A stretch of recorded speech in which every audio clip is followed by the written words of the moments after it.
Hello, everyone. Well, we are late again, as usual. Actually, compared to our usual time that we go live, we're actually early. So that's how that works. Hello, Steve and Casey. Hey, Hi, How are how's it y'all? going? we're It's stretching. going. Um, I don't know if anyone noticed or not, but we are, unfortunately, we are guestless tonight. We are. We had both actually spoken to Dave yesterday. And sorry, We I'm trying did. to pull up the. I did not have the live chat pulled up, and I just realized that something's missing. I am missing something here, and it's you guys. So let me get you guys where you're not being missed right now. So yes, we Casey contacted him yesterday, as did I, and he said he would be honored to be on. We set up a time for. Actually, this was 2 nights ago. We set up a time for tonight, Mm, and everything was good to go. And yep. today, as we're sort of going to dive into a little bit, some allegations were made today that I think may have spooked him a little bit. They caused him to private his account. He's incommunicado. He hasn't answered any of my messages today, and I think it's on the heels of the things that were said about him today. I don't know if that works for his favor or not, but we're going to make you aware of what those things were, and just say that I'm terribly disappointed because I was looking forward to hearing his story. So it's a little disappointing. I agree. I'm a little disappointed too because I was looking forward to hearing his story. I had some people on Twitter that had sent me questions to ask that, they kind of wanted to know. So it is a little bit disappointing. Yeah. And we're going to go into what those things were. Let me just say at the start of this that Dave, if you are by any chance watching and at any point you still want to come in, you can feel free to email me at live@nonsexshow.com. That's NONSEQ show.com.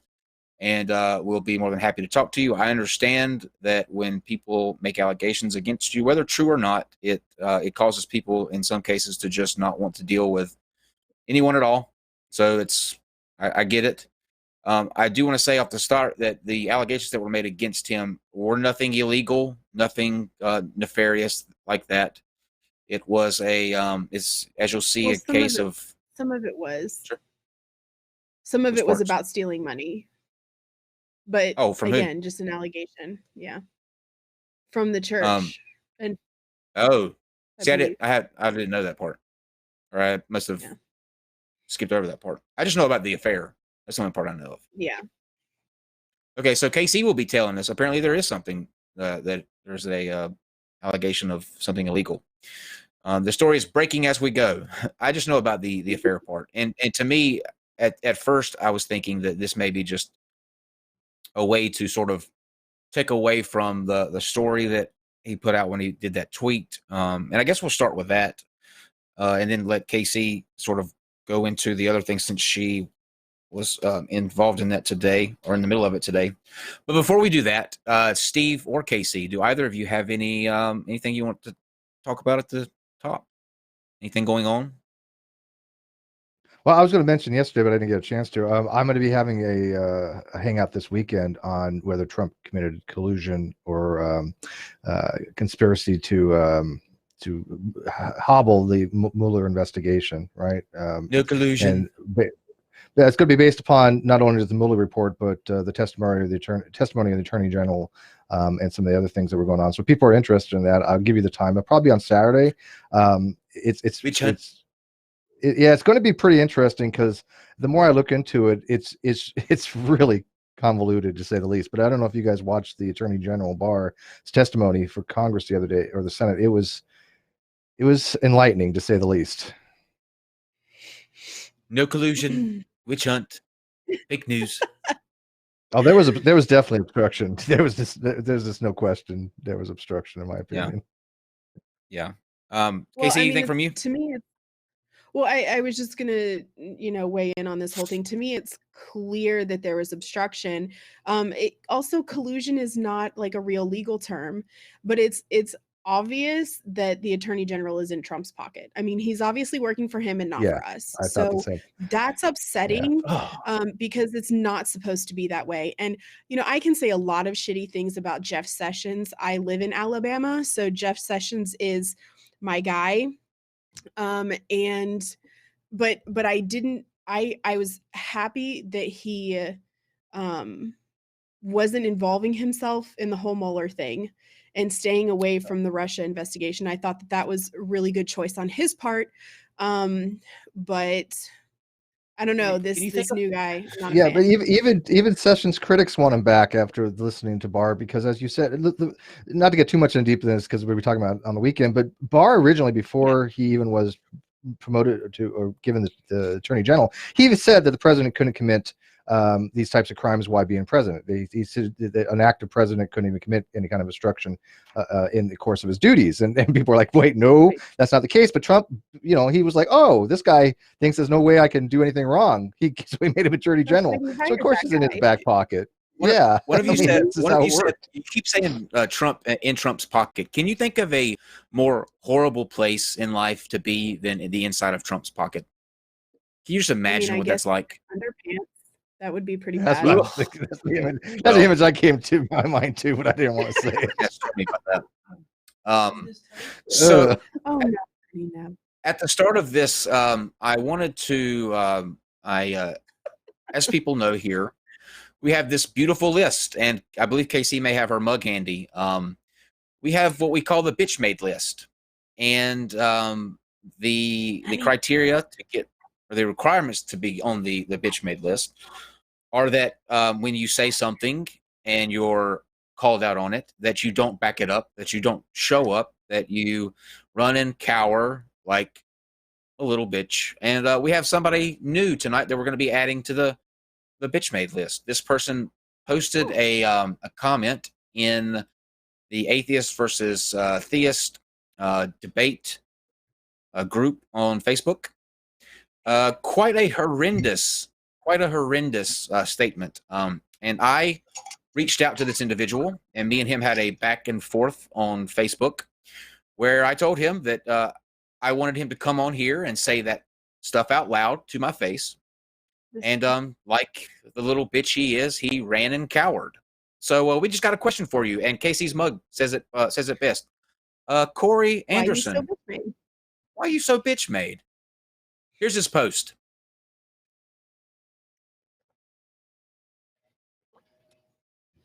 It says, remember when that gay club in Florida got shot up? Every witness said the victims were praying and screaming to God. Hashtag hypocrites.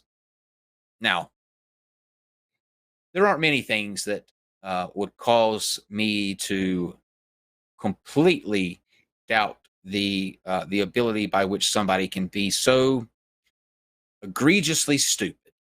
Such a windbag of a garbage human being like Corey Anderson. But Corey Anderson, the best thing for you to do for yourself and for society is to wander face first into traffic, busy traffic, like that goes through Atlanta. That would be the best thing for you and the rest of our society, because anybody that makes statements like these and can't come and back them up, but instead says things like, well, what are you, a sodomite or an atheist? Or what else did he say, Steve? Something like sodomite, atheist? So what are you, a sodomite or atheist? He's actually asking me for the link right now. So maybe this bitch good. will come in here. Good. Give him the link. So Dave, if you can give me a link. So I wasn't part of this conversation. Actually, this is the first time I'm seeing this, but I don't see it as hypocritical, because there are plenty of gay religious people, like Sure. tons. That's what So that's what I thought too. I was like, this is right. It wasn't like he was saying, hey, there was like, God forbid nothing happened in Faithless Forum, but it wasn't saying something like, oh, there was a fire at Faithless Forum and all of them are running out praising Jesus, to save their lives. Yeah, right. That would be hypocritical. Praying to Jesus, yeah. This gay club, there's plenty of gay Christian and other religious people. That's ridiculous. Get him on here. though. Yeah, I'm sending him Absolutely. right now, and I don't even know if it'd be hypocritical per se. I could see that argument. Don't get me wrong, but people, like I said to Kyle earlier, when people have sex, they cry out God a lot of times. Oh God, even if they're atheists. Okay, it's just a term. It's just a word, right? And there might be some atheists that, like, if they feel like their life is threatened, may all of a sudden be, turning to God or something like that. I've had conditions in Maybe. my life where I was in those situations where I was not sure if and I wasn't really religious at the time. But I didn't cry out to God. So I'm thinking that probably most people who are atheists probably wouldn't. But even if they did, so the fuck what? They're under Yeah, I duress, don't fault them for right? that. I've never been in a situation where my life has been, a threat. You probably try to think of anything you can to get out of a situation like that. I can't fault somebody for that. That would No, be not at all. ridiculous. But what did being gay have to do with that? This is the weirdest thing. Well, I Like think Casey that said, there he are gay probably thinks Christians. that. Well, yeah, but he probably thinks that if people are gay, they're not real Christians because they're gay, and gay is against the Oh Bible. God, that's So, so there are ridiculous plenty of to people me. like that who think that gay people are, even if they think that they're religious, that they are bad Christians and not really Christians. You know how they do that? well, No true Scotsman shit. well, Yeah. I like to just give you a little quick introduction to Mr. Corey Anderson, because I looked at some of his posts on Facebook while we wait on him to come in. He is apparently a part of a radio show. He does some type of radio stuff called the KABN network. There is a song that he just put out recently called, and I'm not making this up, okay, Popsicle Nipples. What? Oh boy. Popsicle Mm-hmm. nipples, Mm-hmm. Okay. like All right. icing But the milk, I guess. yeah.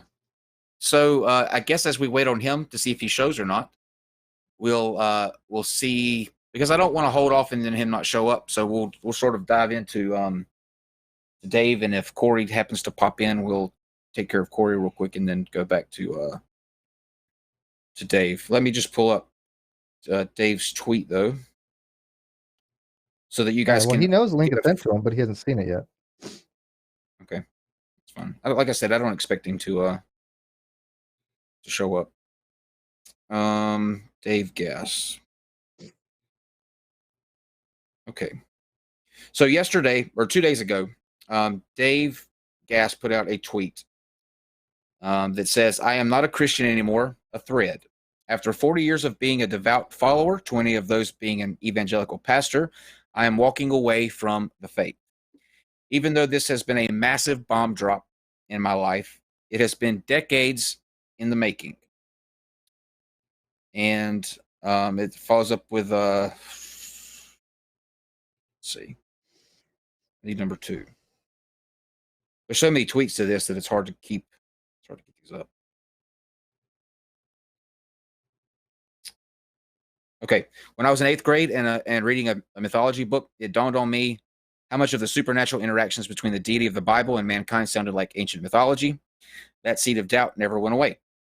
I was raised in a hyper fundamentalist family, and it felt good to be in a system that promised all the answers and solutions to life. The problem is the system didn't work. The promises were empty, the answers were all lies. As an adult, my marriage was a sham and a constant source of pain for me. I did everything I was supposed to: marriage workshops, counseling, Bible reading together, date nights every week, marriage books, but my marriage never became what I was promised it would be. I was fully devoted to studying the scriptures. I think I missed maybe 12 Sundays in 40 years. I had completely memorized 18 books of the Bible and was reading through the Bible for the 24th time when I walked away. I devoured all the Christian apologetic books that came out, and none of them answered my questions regarding the nature of God and the problems I found within the scriptures. I found these books to be trite, dismissive, and full of pseudoscience and evidence. The more I read and studied the scriptures, the more questions I had, literally from the first chapter to the last. So many problems. And the more I learned about how the scriptures were canonized, the less I could believe in the inerrancy model that I had espoused to. In 40 years, I never witnessed a single event that was supernatural. Not one. Time and again, I watched people die of cancer. I did funerals for 47 people from the age of 4 to 96. I prayed in faith with hundreds of people for healing to no avail. God did not answer prayers. My devoutly Christian parents were abusive. My marriage was a sham. Prayer was never answered. Miracles were never performed. People died. Children rebelled. Marriages failed. Addictions occurred at the same rate as non-believers. The system just does not work. I pastored mega churches and tiny churches. I did college ministry, camp ministry, youth ministry, music ministry, preaching ministry, church planting, everything in the church except work in the nursery. And what I saw was people desperate for the system to work for them. I traveled on speaking teams, preached to thousands of teenagers at a time, wrote blogs, was published, formed curriculum, taught workshops, was an up-and-comer reforming my denomination, the whole time hoping at some point it would click and become true for me. In an inescapable reality that I came to was that the people who benefited the most from organized religion were the fringe attenders who didn't take it too seriously. The people who were devout were the most miserable, but just kept trying harder. All the while, the experience I had within the church was that a lot, granted not all, people used the church for power and influence. Many people in the church used it for their small kingdom, for control and ego, and the entire system is rife with abuse, and not just from the top down. Sure, there are abusive church leaders, but church leaders are abused by their congregations as well. Church people are just shitty to each other. I spent my entire life serving, loving, and trying to help people in my congregation, and the lies, betrayal, and slander I have received at the hands of church people left wounds that may never heal. This massive cognitive dissonance, my beliefs not matching my reality, created a separation between my head and my heart. I was gaslighting myself to stay in the faith. Eventually, I could not maintain the facade anymore. I started to have mental and emotional breaks. My internal stress started to show in physical symptoms. Being a pastor, a professional Christian, was killing me. During this time, I also found something amazing. I found a handful of people who were more Christian than any Christian I had ever met, and they weren't Christian. I found love in places where love wasn't supposed to exist. I found acceptance amongst people who were godless.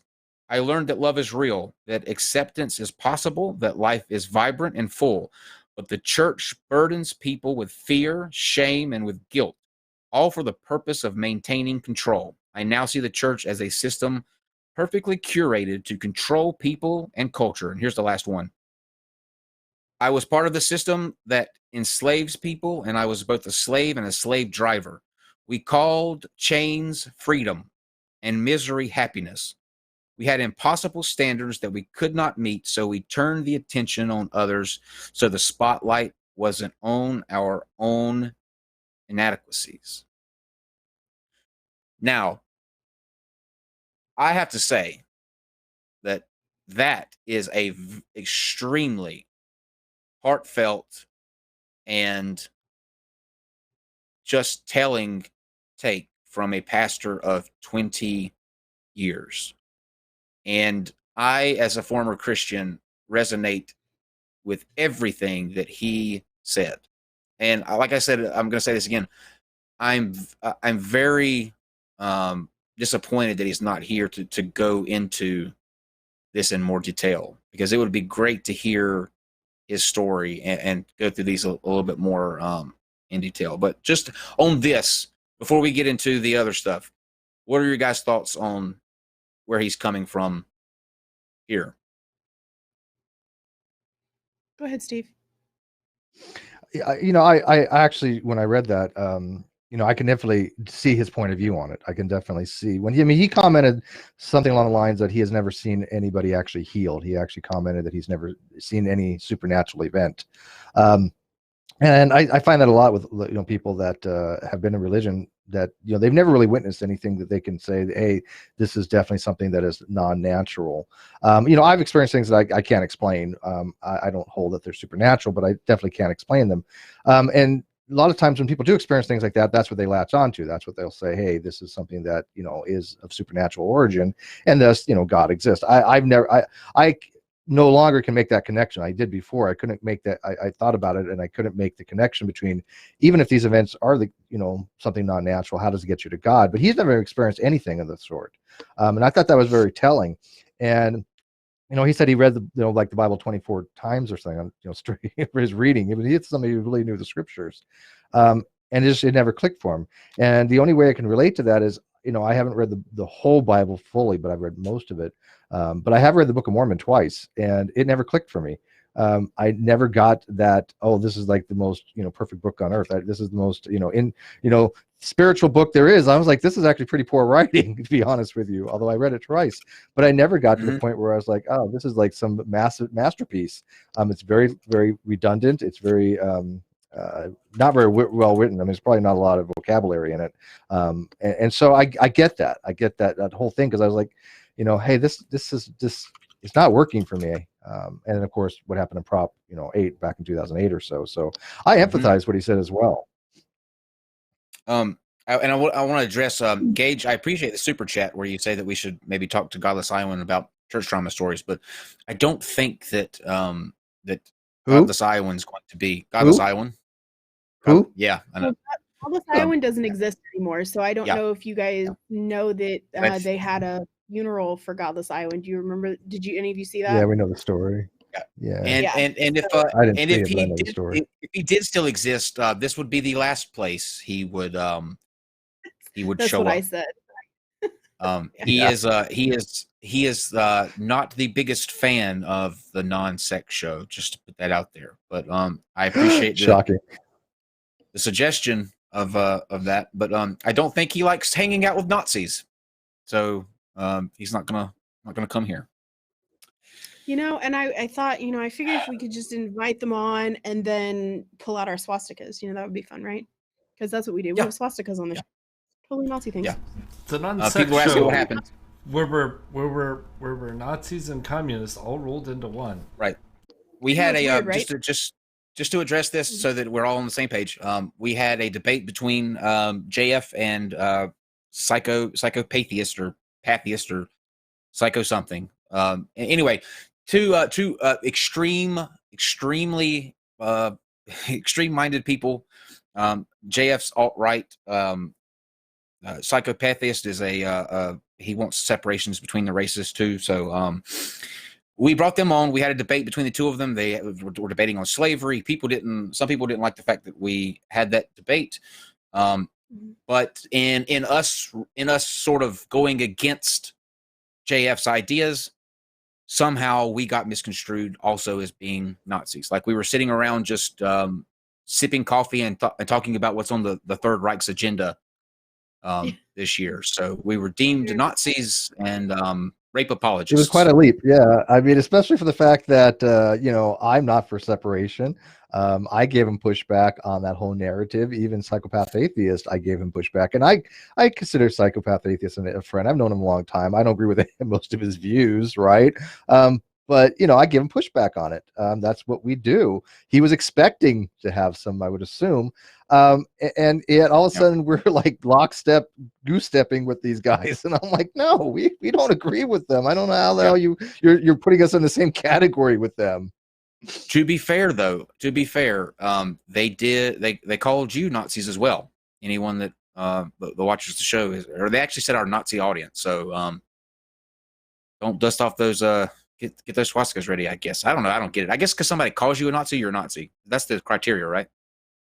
Yeah, I have a really how it tough works? time with people and their use of words, because when you use words like that for everyone you disagree with about minor things, the meaning of the word kind of gets lost and watered down. And so I think I don't like that people do that. I think that really you should use words how they're meant to be used, and Nazi doesn't mean somebody you disagree with about something. Right. And I get how it's funny by saying Heil Kyle in the live chat, but you probably don't want to do that just in case somebody clips that, takes it out of context. Okay, we don't need that judge starting. Okay, we don't need that judge starting. Kyle. That's bad. Don't do that. Yeah. or Z Kyle. Someone said you were a fashionist. A fashionist. Ooh, that one's actually pretty good. And that one I like. Funny. We can keep that one. Yeah, that one's good. Maybe we can go somewhere with this. But yeah. If don't, like Casey said, don't call somebody racist if they're not really racist, and don't call somebody a Nazi if they're not really a Nazi or a transphobe, because those words have a specific meaning, and they're sharp and they sting for a reason, because it's a very, very, very fringe group of people that wear those monikers. And you want it to be where when you say that person's racist, you know that that person is a racist. Or if that person is a Nazi, you know that that person is an absolute Nazi. And to say these things about people that we just have a disagreement with is completely just wrong. It's wrong. Number one, in the title, but two, it loses its sting when you call somebody else. And learn how to have a disagreement. Just because you don't like somebody that we're bringing onto the show, tough shit. Watch something else for that night. Period. That's the way that And goes. it's funny, most people that those monikers apply to wear those monikers with pride. They really do. Yeah, they do. I mean, you don't find a lot of secret Nazis. You don't, and people that are transphobic and homophobic make very clear that they're homophobic and transphobic. The things that they say are very, very, very beyond the pale, and they're very clear about their position. So, like, they wear the moniker with pride. Here, maybe tonight we might have somebody that's homophobic come on.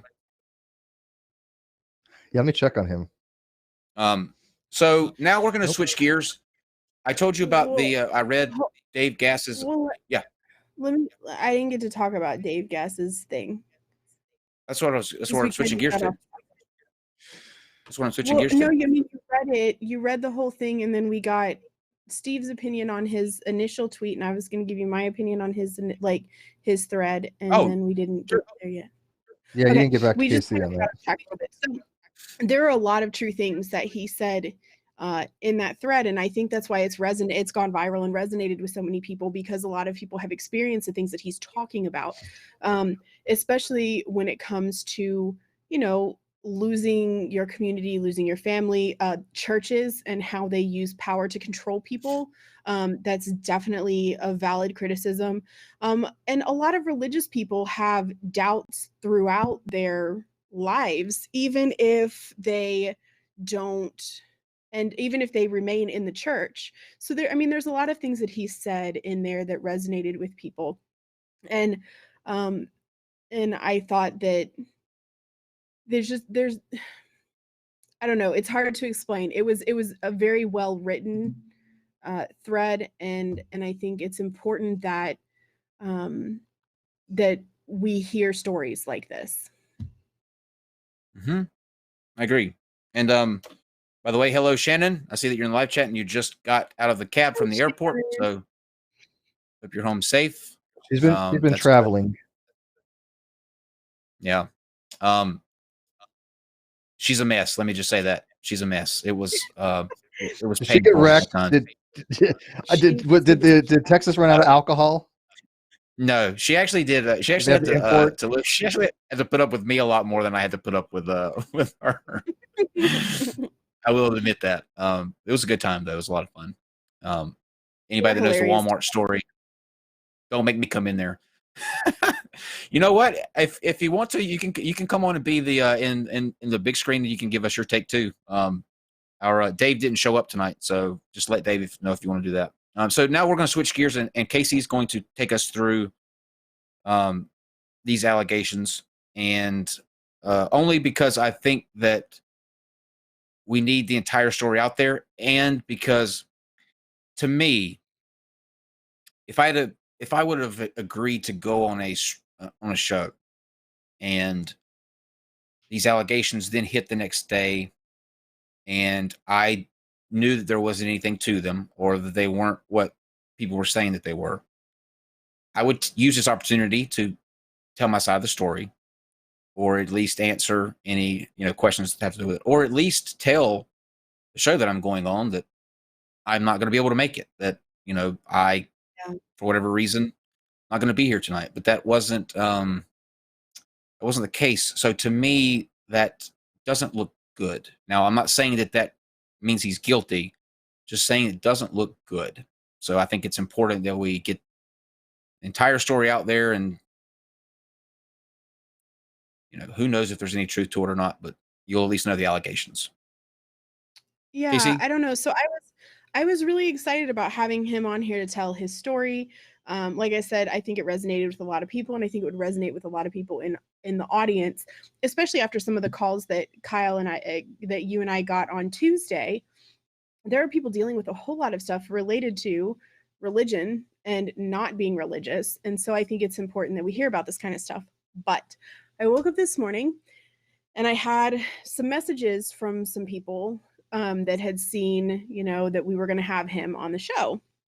And it came as kind of a surprise to me and a disappointment, because I thought it was a good story. And it may still be a good story somewhat. However, there is a Facebook group that he was a part of called Ex-Vangelicals. Is that what it's called, Kyle? Ex-Vangelicals? Mhm. That apparently he got kicked out of. And so somebody in that group, and I don't know the names of any of these people, but somebody in that group messaged a moderator, and a moderator posted this message from them. And they said, I know you said, Dave, will you put up the first one, the one that's like 2 panels of a message?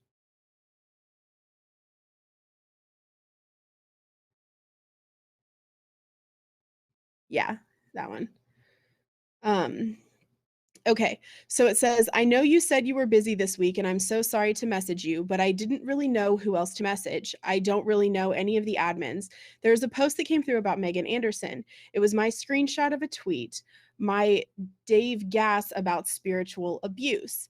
Everyone was agreeing with it and saying how great he is and how they follow him on Twitter. I'm concerned because he's not.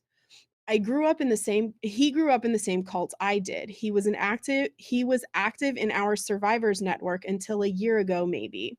It was discovered that he had been abusing his authority as a pastor and had groomed a woman and eventually slept with her. When it was discovered, he fled. He left his wife and daughters behind and stole so much money. They had nothing. He went dark. Police didn't do anything. Now he's back and pretending again, and I'm concerned. I'm concerned because multiple women in the evangelical group like him, and they just have no idea. I didn't know what to do about it, so I'm messaging you again. Sorry to bother you. So, I mean, there's a lot to unpack there. This person supposedly knows him, right? And, but here's the thing. So I went and I found, this is also posted on Twitter, and I found it from a mod in there where they posted this screenshot. And yeah, this one. So it says, I'm a mod in the Ex-Vangelical Facebook group, and we banned Dave from the group because we had received credible accusations of abuse. I know some of my mutuals have retweeted him recently, and I wanted you to be aware of the type of person he is. And that retweet includes the screenshot we just pulled up a minute ago. So it's interesting. I actually asked this person, Miss Charlotte, I asked this person what makes the accusations credible. And I never did get a response from this person, because I was trying to find out, okay, well, if it's credible, is there some kind of evidence? Was there some kind of report or anything written from the church about it or whatever? And I never got any kind of response from them. So That's the that was first kind of question I thought of too. Yeah. Yeah, because just because you say it's credible, Right. that one screenshot of the message, I don't know who that person is, and I don't know if that person knows who that person is. And so, I mean, to me, is that credible? Maybe. Is it not? I don't know. Like, It's an accusation. There needs to be to say something's credible means you verified. Usually, you have 2 more sources, right? For verification. If this person who tweeted this, Miss Charlotte, is her name? She might be just Charlotte. Yeah. I She think might be this is just one of saying the that. Yeah, she was a mod in the group. But she might be just saying that the message she got, the instant message she got, was credible.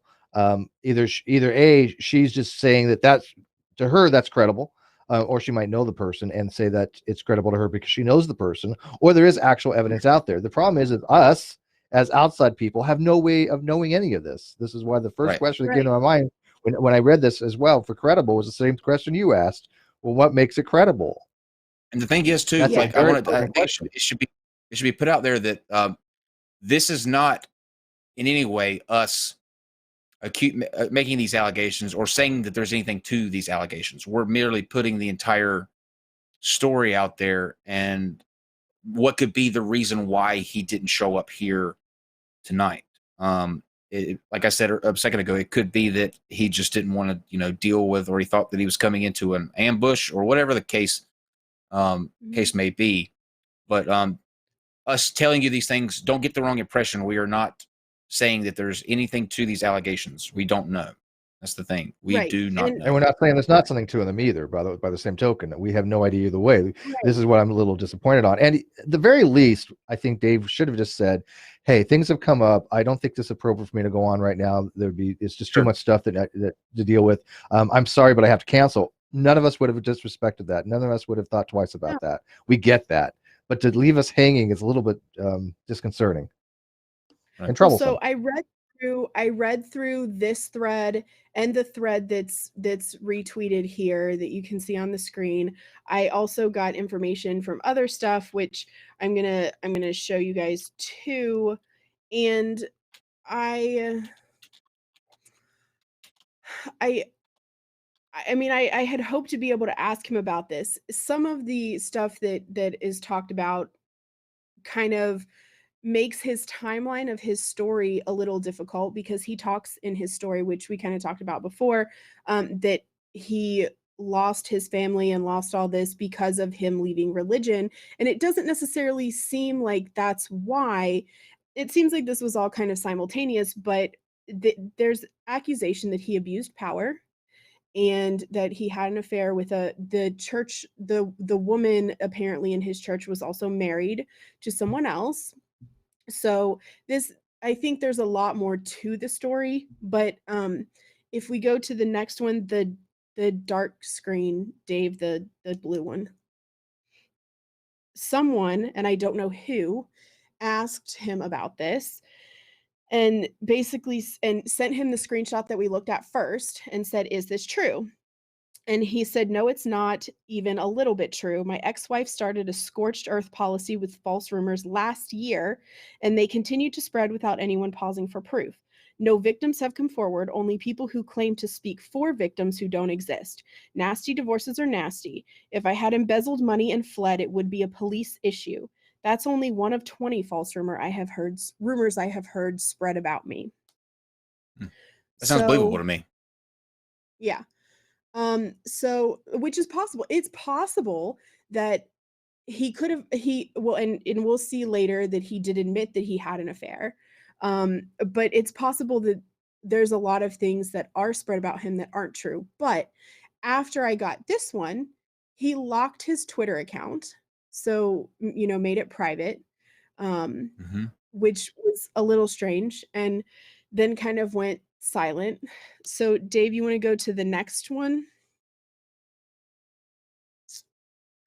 So this person says, "Yes, he was my pastor when he walked away. He actually just slept with a married woman in the church and got caught. He never repented and they still live together."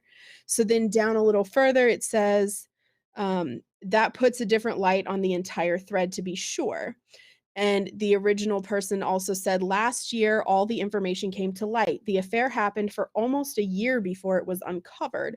So the whole 'I did everything right in my marriage' part was kind of funny until I saw how many people liked his story."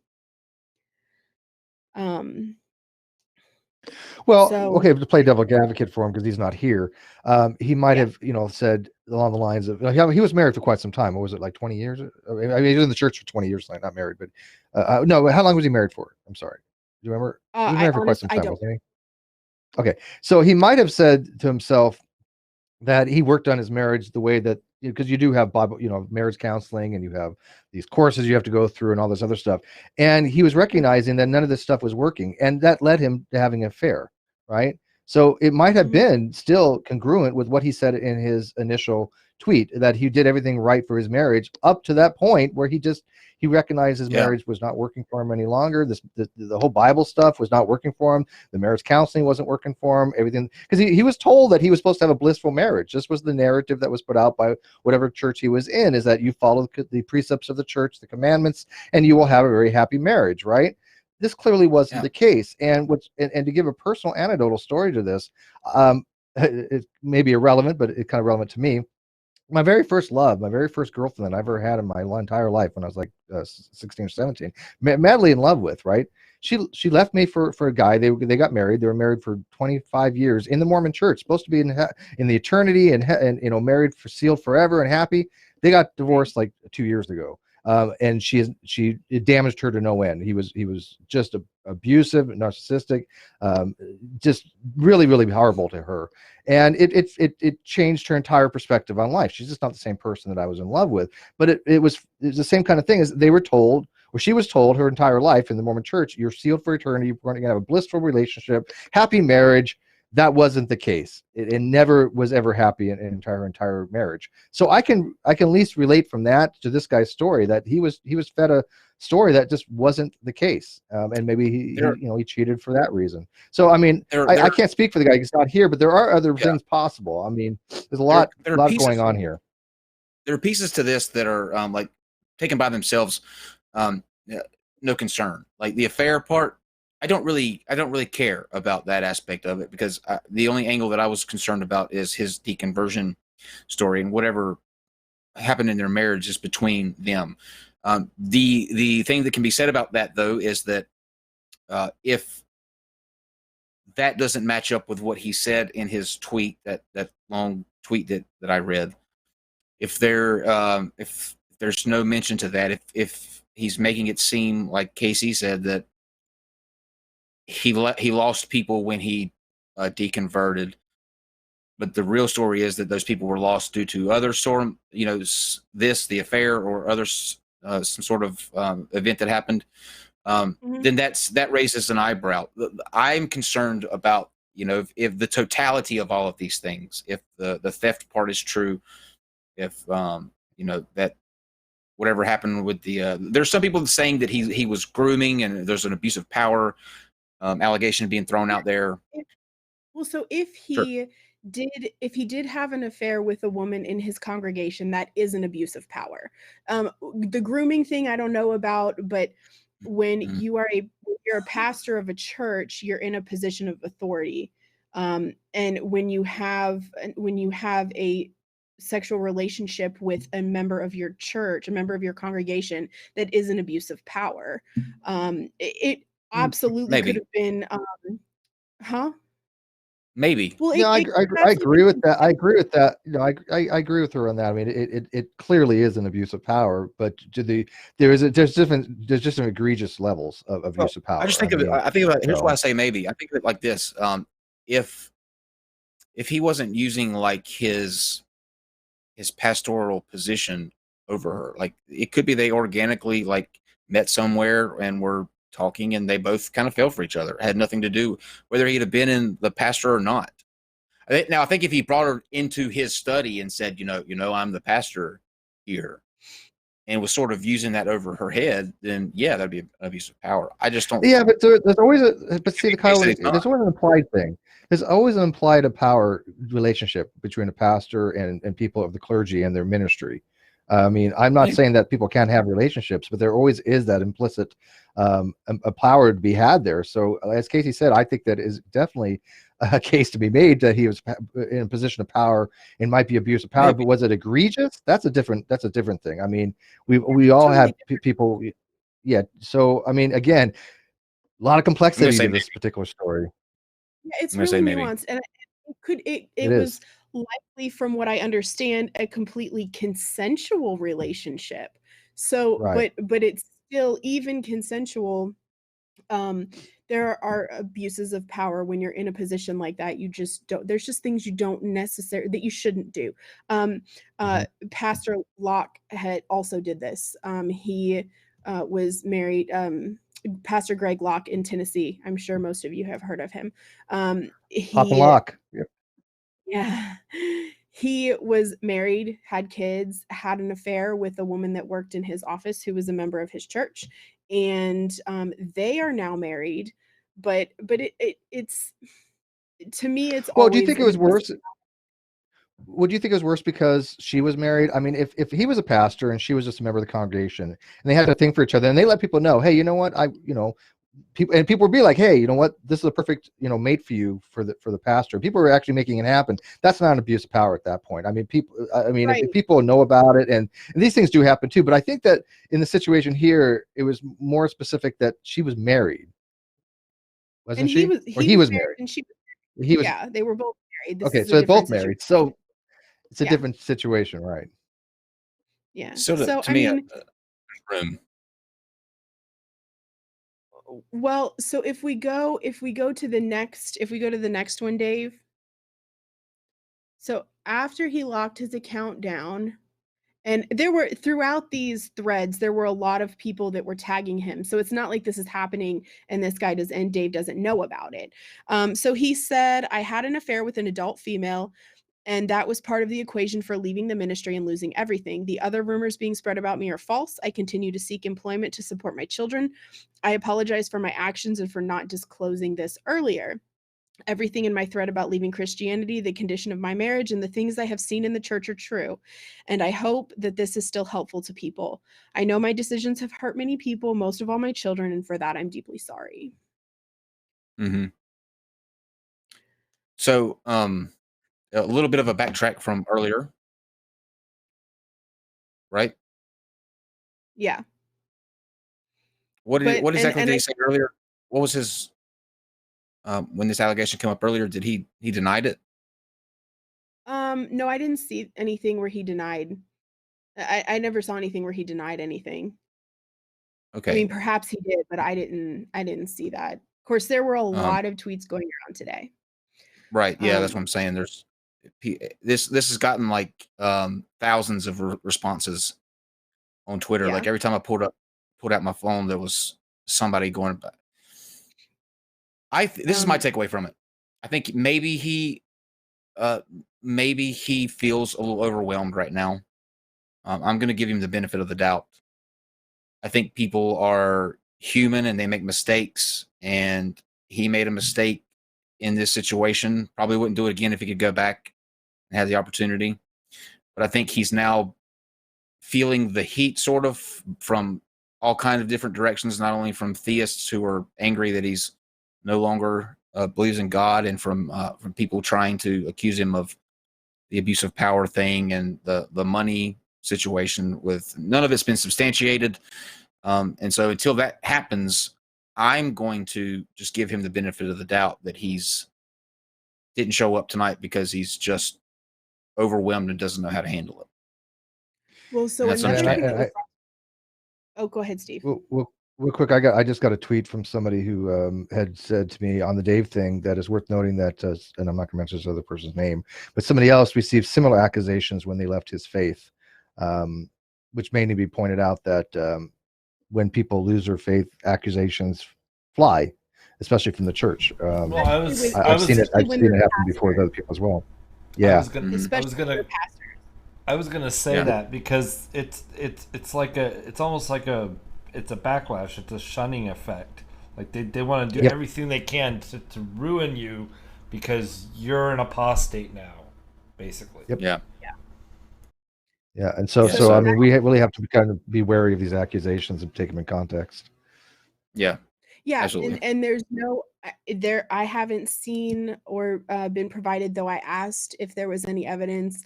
I haven't gotten any answers about that at all. So I don't know what the truth is here, except for what he admitted to in regards to the affair. And he's an adult person. He clearly made mistakes. Um, but it doesn't delegitimize his entire story. But I think I Yeah, not at all. understand where some people are coming from when when it makes them skeptical, about his story. I understand where some people are coming from in that regard. In addition Yeah, I know, to agree with this, that. Yeah.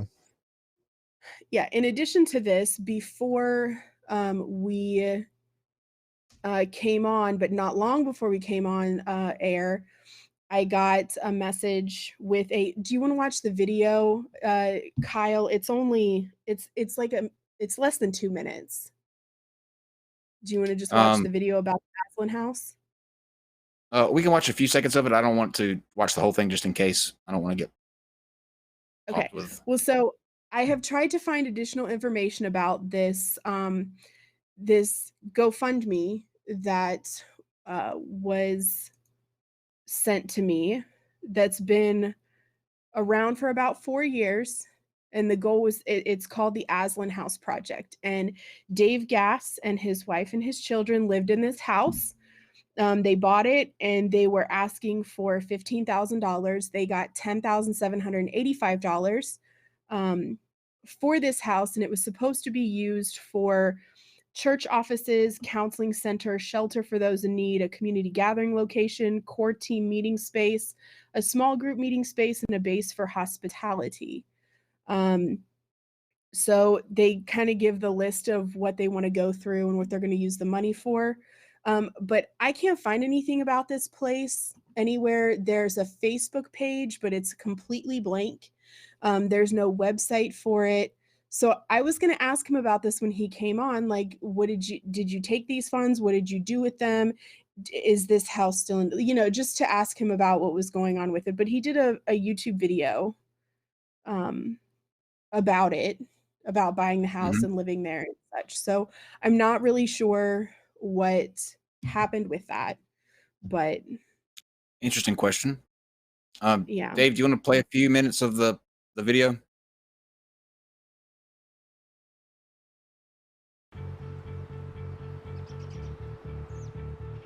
Welcome to the Aslan House. God has provided this house for us here in downtown Lee's Summit, and our family is going to be living here and also headquartering here for the church plant. Now our job is to turn this house into a home. Lord willing, we believe in faith that people will come to know Jesus here in this house. We're going to do marital counseling and premarital counseling. This will be a safe place for people to stay, to escape dangerous situations. This is where the church offices will be. This is where we'll be having core team meetings. This is where we'll be having gospel community meetings, as well as being a place of hospitality for our community to come and gather here together. I'd like to invite you to be a part of the vision of planting a church here in downtown Lee's Summit. We've got a long list of things we need to accomplish before this house Hey, Dave, is ready to be go down towards the end. Go down towards the end of the video. Let's see if there's any. I think it's probably just showing the project, like the different things they want to work on. Interesting question. What do they do with it now? Yeah, so I don't know whatever came of that. I don't know whatever came of that. Well, I think that I don't know. I don't know what you do in this situation where the people that donated for the house think that it's going to be used for one thing, and now it's apparently not going to. I don't know if there's anything you can do in that situation. It's just Yeah, I don't know. And again, like I said, this was brought to us right before the stream, so I tried to find some additional information about it and really didn't have much luck, but I also didn't have a lot of time to look into it. So it was just something I was going to ask him about, Sure. to see whatever happened with that, especially given that he raised almost $11,000 on GoFundMe. Yeah. I feel like when you do that, and not that he owes me an explanation about it, but I feel like you have to answer to that money when you raise it publicly, I think, like that. Sure.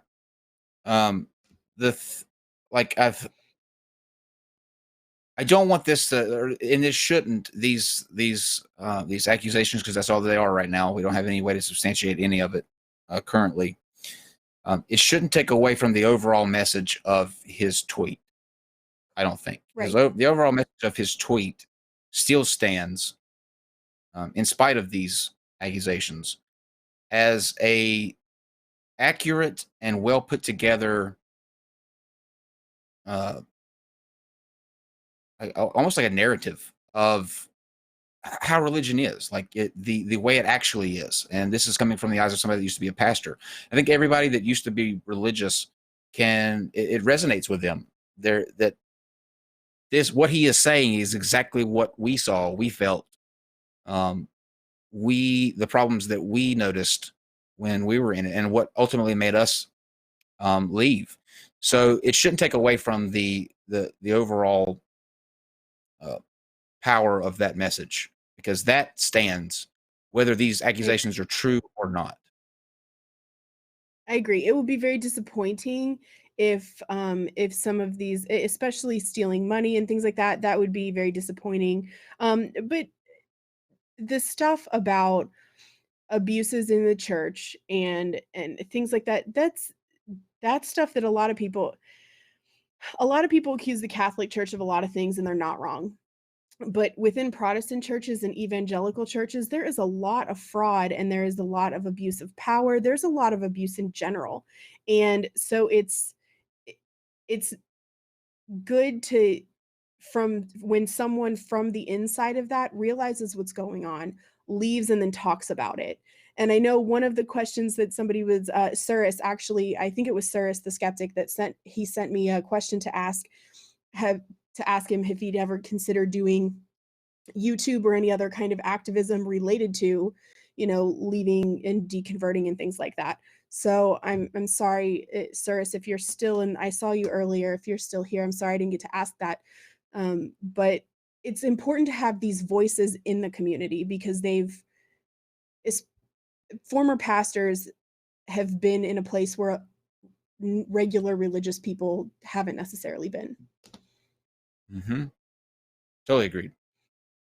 Yeah. So and even if these accusations are true, I don't see how it really diminishes from his deconversion story. I honestly don't. Now, granted, they're sucky if they do, and he's just probably not an ethical person. I mean, he cheated on his wife, so his efficacy is kind of in question to begin with. But that doesn't mean that he didn't have a legit deconversion story. I don't think that they're mutually exclusive from each other, from the fact that either these accusations are true or they're not true. Completely, seemingly to me, irrelevant to why he left the church in a deconversion story, which probably I think are intricately related to in some ways, that he had problems with the church leading to these transgressions of some sort. I don't see how that isn't plausible.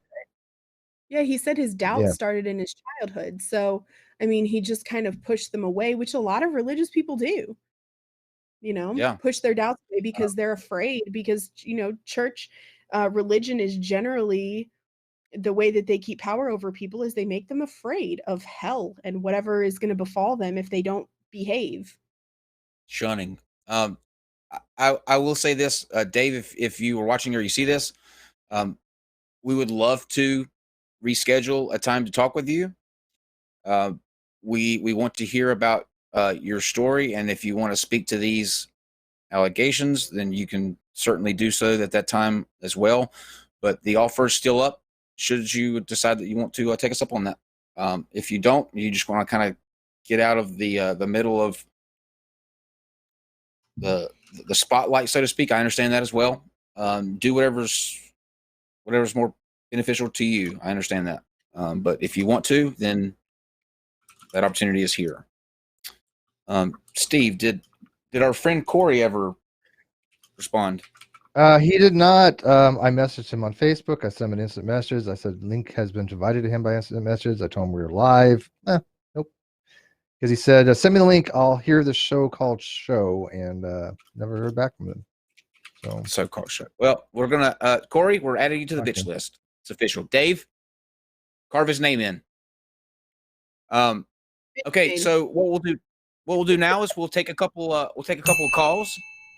If you want to, if you have any comments on this, or if you want to ask us any questions, or you just want to bitch at Steve, you can do that by calling 1-818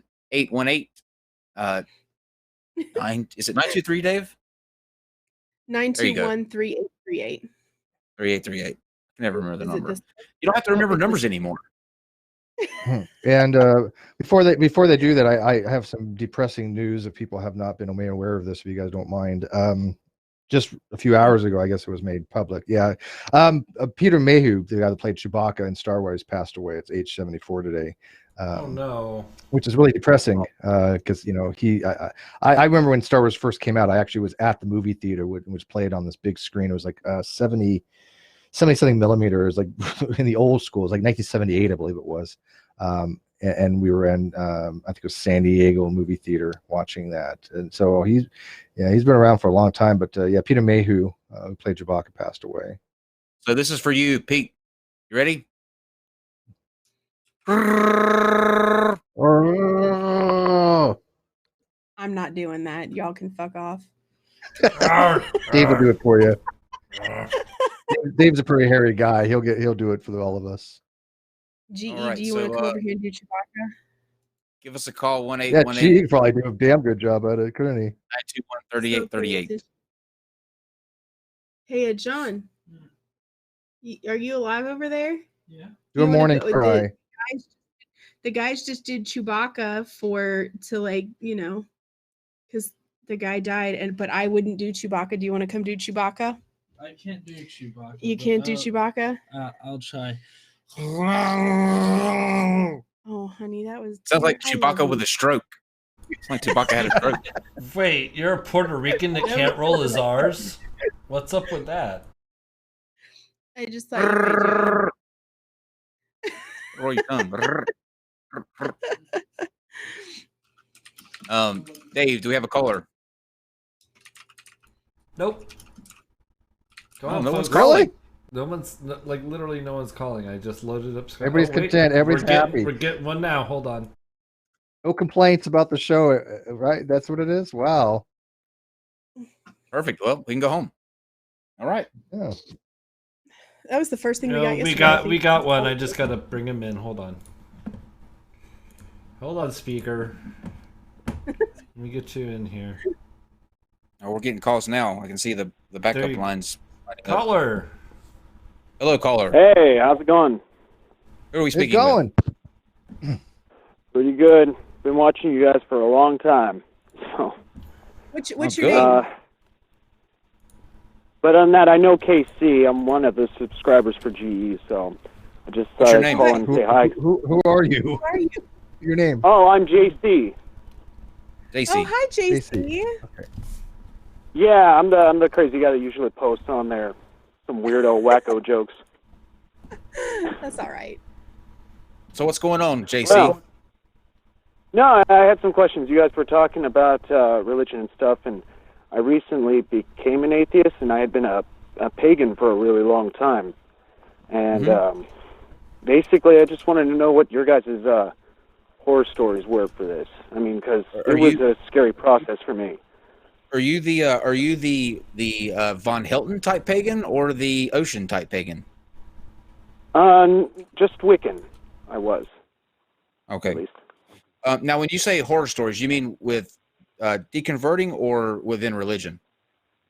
Well, with deconverting, because it took me a while, and for a long time I had been watching like not JC, but GE and a whole bunch of others, and at first I was like, oh my God, they're attacking Christians. That's fucking wonderful. And then as they progressively gave their information, I sort of went through a crisis to where I started questioning what my own beliefs were. And I sort of panicked for a while because I began to realize that, you know, what they had been saying and how science works and everything like that essentially threw my entire belief right out the window. I know exactly what you mean. I had I watched an Arn video at a youth group one night, and it was him on the Atheist Experience, and he was talking about slavery in the Bible. And I remember saying to myself there that night, slavery is not in the Bible. It's nowhere in the Bible. If it had been, I would have known about it by now. And I went home that night and I pulled that video back up, and I went to the verses he was talking about, and it absolutely was in the Bible. And everywhere, yeah. Kyle, everywhere. But if I know, about it, because Casey and GE have been reading the Bible and I've been listening to them, and that was another thing that ended up pushing me off the edge. Sure, but if you think about it, there's a reason why you don't, like, as a Christian, you don't hear about that. No one's going to get up on the pulpit on Sunday and talk about how God condones slavery, or how there's these stories like the general that like, what was his name? Steve. Jephthah. Her name Jephthah. Jephthah. Yeah, Jephthah. Jephthah. Steve talks about that sometimes too. That Yeah. if God would let him win the war, he'd sacrifice the first person that come through the door. God, knowing it was going to be his Yeah. daughter, and he kills His daughter. his daughter. Well, Mhm. You don't hear about those things on Sunday. So once Aaron opened that door for me, the floodgates opened. I binged on him and Matt Dillahunty videos and Christopher Hitchens. And after a week's time, there's no way I could honestly say, like, that next Sunday, completely different sitting in those pews. Completely different. I was scared. I don't It's a remember. I scary. don't remember unicorn being mentioned in the Bible when I was growing up. I only found that out later on too. I honestly cannot say that I Well- recall ever thinking the word unicorn was in the Bible. Not once, but I think twice. In Psalms and something else. Well, Catholics have Well, dragons.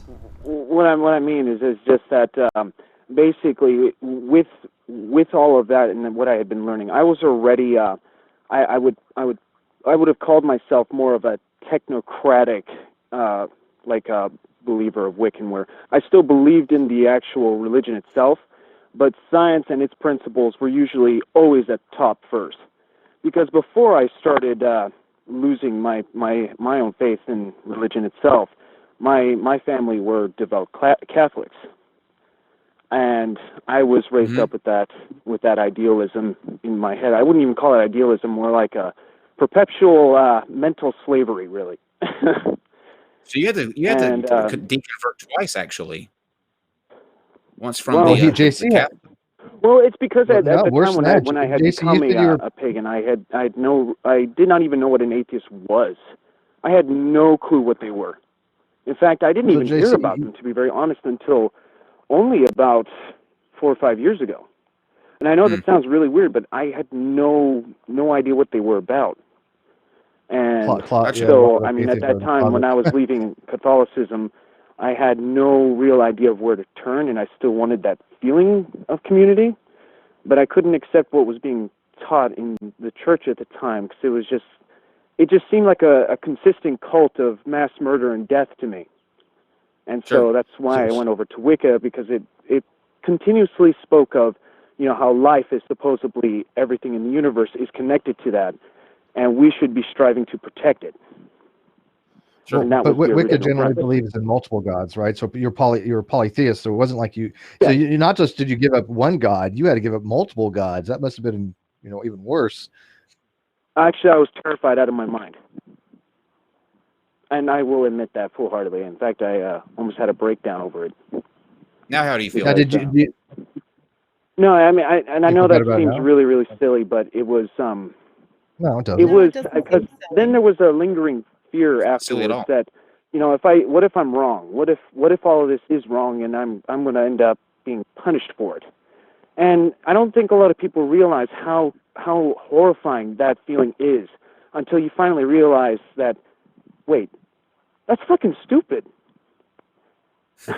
But a lot of people do have that feeling. It is a horrifying Mhm. feeling, and that's how religion keeps people, because people fear the eternal damnation, and people are scared. Well, what if I'm wrong? And what if I'm wrong and I really should be doing these things and I'm not? Then I'm going to go to hell and be punished. And so that's what keeps a lot of people roped in. So it's not silly at all. People are putting. I don't know. It just people it are had putting the felt like lyrics that to to me. "Losing My Religion" from REM in the live chat, and it is something epic. I think that's how they're supporting you, JC.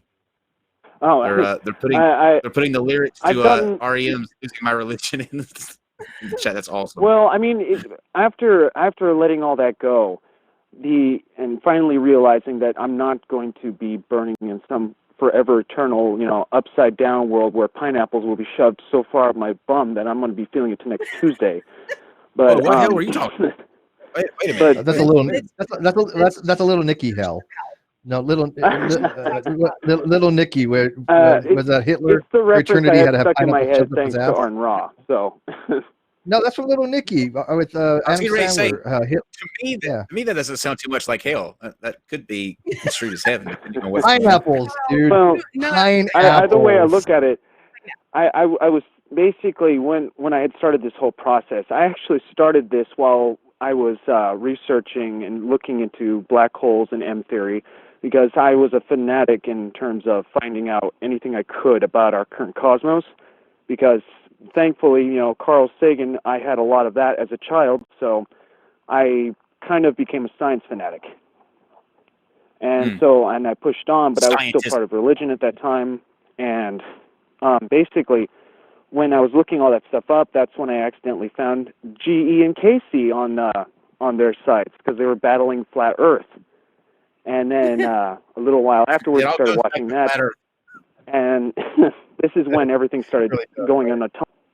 Aren't you glad you found them, though? Oh, yeah. No, trust me, I feel so much better than I ever have in years now that I don't have that pressing on me. No, you have no idea. I mean, at first it was a terrifying thought, but now it's just, it's more or less I'm trying to figure out ways that I can at least, help out other people. And so what I was wanting to know was those horror stories to show some people who might be on that fence like I was, who really wasn't devout enough to be like an apologetic, but might be on that fence and not sure what to do. And so by having like horror stories like this, it seems all bad, but what they could do to combat it, what they could do to maybe push them over, Tell them your help story. them out to realize that it's not a nightmarish thing that they should avoid. Tell them your story, and tell them about the creators that helped you, like KC and GE. Send them, point them in that direction. Point them in the direction of things that they can watch and see how to strengthen their arguments, or with people that have been through the same thing that they've been through. Your story too will, I'm sure, inspire a lot of people. And when you say, you weren't somebody that was devout enough to be an apologist, that's not most people. That's not the majority of people who are, it's going to be people like you, who was you believed in God. You didn't necessarily, you weren't there every time the church doors were open, but you believed. And then you went through the scary phase of realizing that things might not be the way that it's laid out to us, as we're told in the church. And then you transitioned over, and you, with the help of GE and Casey and other creators like that, you were able to come out on top and even clearer in the end. I think that's perfect. Well, I guess it was, not I guess, but I mean, too many years were wasted on trying to get some imaginary dude in my head to make them appear, because all the other people, even in the elementary school I went to, and even through high school, everybody was speaking to God of some sort, and I couldn't understand why I could never hear it or see it. What did that? Oh, I'm walking with him, or I speak to him every time, and I'm like, well, how come I'm not experiencing this? What makes you special, more special than me?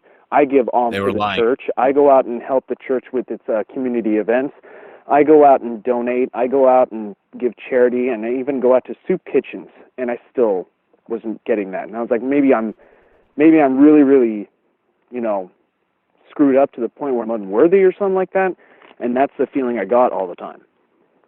I actually taught RCIA. I was going to say I actually taught RCIA for the Catholic Church, which is basically catechism.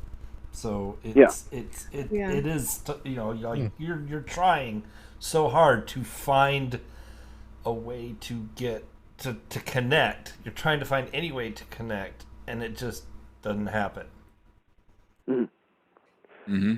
And I don't want to take up too much of your guys' time, because I know you probably got other callers that want to get on. And we do, but Casey wants to say one final thing to you. I had a similar experience to that in regards to just not feeling the things I thought I was supposed to feel, and feeling like I was missing something, or I was a bad person, even though I was doing all the things that I thought I should do.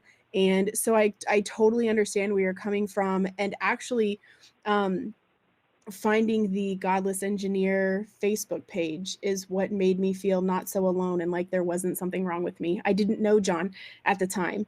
And so finding that, and that there were people out there that thought like I did, or, had that there was nothing wrong with me. There was nothing wrong with them or you or anybody else who wasn't religious, we just didn't believe, and that was okay. And so honestly, the Godless Engineer community for me, this was before Godless Engineer had YouTube or anything like that. This was just when there was a Facebook page, and it was a very small Facebook page then. But it does really mean a lot to hear that it makes a difference to other people what we do. Do you want to say hi to GE? Hey, John. You know GC? Sure. You know What's up, dude? It's on our, Yeah. he's on the call. All the way from. Hey, man. How you doing? Hey, how's it going, man? Well, I hope you guys continue to do really well out there, and thanks for helping people like me who are too poor to also afford an education, at least help us learn a lot of scientific facts, and I appreciate that. Oh, I try to do my best.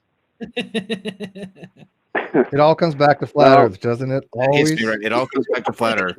All flat Earth. Well, yeah, exactly. I'm sorry, but man, I just got my Jeranism T-shirt and YC bitch made, so I'm pretty happy with that right now. Excellent. Thank you for the call, man. That was really great hearing your story, and congratulations to you, and best of luck to you. Yeah, thanks, man. Sorry that I'm a little nervous. I'm kind of introverted, so it's a little weird. You did great. No, you did great. Yeah, thanks for calling. It was fantastic. All right, thanks, you guys. Right. Have a good one. Yeah, people like that call too. Good deal. It's always nice hearing something like that, isn't it? It is. It really means a lot because it takes a lot of effort. It's a lot of work outside of just the videos that go out or the live streams that happen. Like this takes a lot of effort in your life, and so hearing that it makes a difference really means a lot. I believe just before we take the next call, there was a former nun in the audience, and she said that. Yeah, she said, hold on, let me find it. Oh my God! She says, you need to have a nun. She says, I was a nun at a homeless shelter. I volunteered, who forced starving homeless people to listen to prayer before they could get food, complained and was told to leave and never come back. It's ridiculous. Just feed people. Like, I don't know why it has to be about you. Like, just feed the people. Yeah. All right. Caller. As I was growing up too. Who are we speaking with? Caller. Hey, Kyle and Caitlin and Steve. I guess you're here too. I don't know anybody else who's here. I can't see you anymore because Susan made me leave the room because I have the audio turned up. So I had to. It's Nathaniel Walters. Oh, hey. Yes. Oh my God. Oh man. Now so many people are gonna know. Oh my God. Oh my God. Oh my God. Oh, sorry. Is your treat? If you don't know. Sorry. Go ahead. Hold on. Susan's yelling in the background. Hey, listen, she's not yelling. She's laughing. We will not have that treasonous Susan on this show. How dare her? She said she will fight you. If you guys don't know, Nathaniel and Susan have a new podcast out. You want to tell them about it? Go ahead, pitch it. I liked it. I watched the first one last night. It was good. I was not coming on for that. Thank you. Yeah, it's called Divine Disbelief. So it's the same Twitter handle as on YouTube and stuff. We come on twice a week, and at the exact same time as NonSequitur show. Obviously, we take their viewer. No, not even close. On Wednesdays and Sundays, and we talk about secular news, and we bring on and talk with some folks that are on YouTube that maybe don't have a channel this large, and also like on Twitter and stuff like that that are that have secular points of view and stuff, and really talk to them. And it just started yesterday, and it's we're really excited about it because we really don't feel like the secular worldview really gets as far as news and equality and stuff like that, like except for on Fox News where you can have a full religion section and they make fun of us a lot. So we do it the other way around, and we say this is what the actual secular news is. We talk about how we can and are making a difference, and it's a lot of fun. I got political last night. And she got political last night. Susan, I'm putting up an image. Dave is putting up an image on the screen right now of your treason. Dave. Oh. I want everyone to know. I am trying to dig it up, Kyle. I'm not sure exactly where it is and all this stuff. It's in the folder marked Dad. Oh, makes perfect sense then. I will say this. Nathaniel. It's so much easier to come in and like watch like GE stuff and watch like Arn Ra and the Atheist Experience and stuff. Back when like I was a youth pastor and became an atheist, I had to read books and stuff. I mean, it's like lazy atheism. Nathaniel, look at this. I mean, Susan, we read books too. I need you to understand that when I told the story the other day about a Faithless Forum, and I was called out by the person that I was interviewing for the gnome thing. This was Susan. She picked out this gnome. This gnome.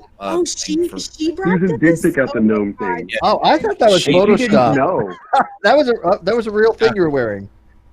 Yes. No, she picked out the gnome thing. Photoshop for some reason. I totally thought it was Photoshop. We had to pick costumes for her. She picked out, yeah, she got the. It was Susan. By the way, Susan, let me know if Pam ever responded. Steve, you remember Pam, right? We love Pam Whistle. Pam Whistle from American Atheist. Yeah, of course. How did I forget her? We love Pam. So we're gonna try to get Susan and Pam. All right, Nathaniel, what were you gonna say, sir? Yeah, sorry, we got totally off track. I was gonna say, no, it's okay. I enjoyed this. Thank you very much, and hi again, Kyle. It's good to talk to you again. I was not wearing nearly as amazing of socks as we were wearing on Saturday, so I apologize for that today. I will make it up to you tomorrow. I promise. He was sitting beside me and saw my socks. There was no other instance to where he got a really good look at my socks. I don't want Susan. There's no need for you to get upset. Nothing like that happened. He was just sitting beside of me and saw my socks. Go ahead. Susan was there, so we're good. But and Kyle and Casey and stuff, we've actually, kind of spoken about this, especially about Dave a little bit. Dave's story kind of like really endeared to me a little bit because I was a youth pastor, and I found out, by the way, if I want to get 10,000 Twitter followers, all I have to do is just like live tweet my blog post about leaving Christianity. That's easy to do. Mm-hmm. Gosh.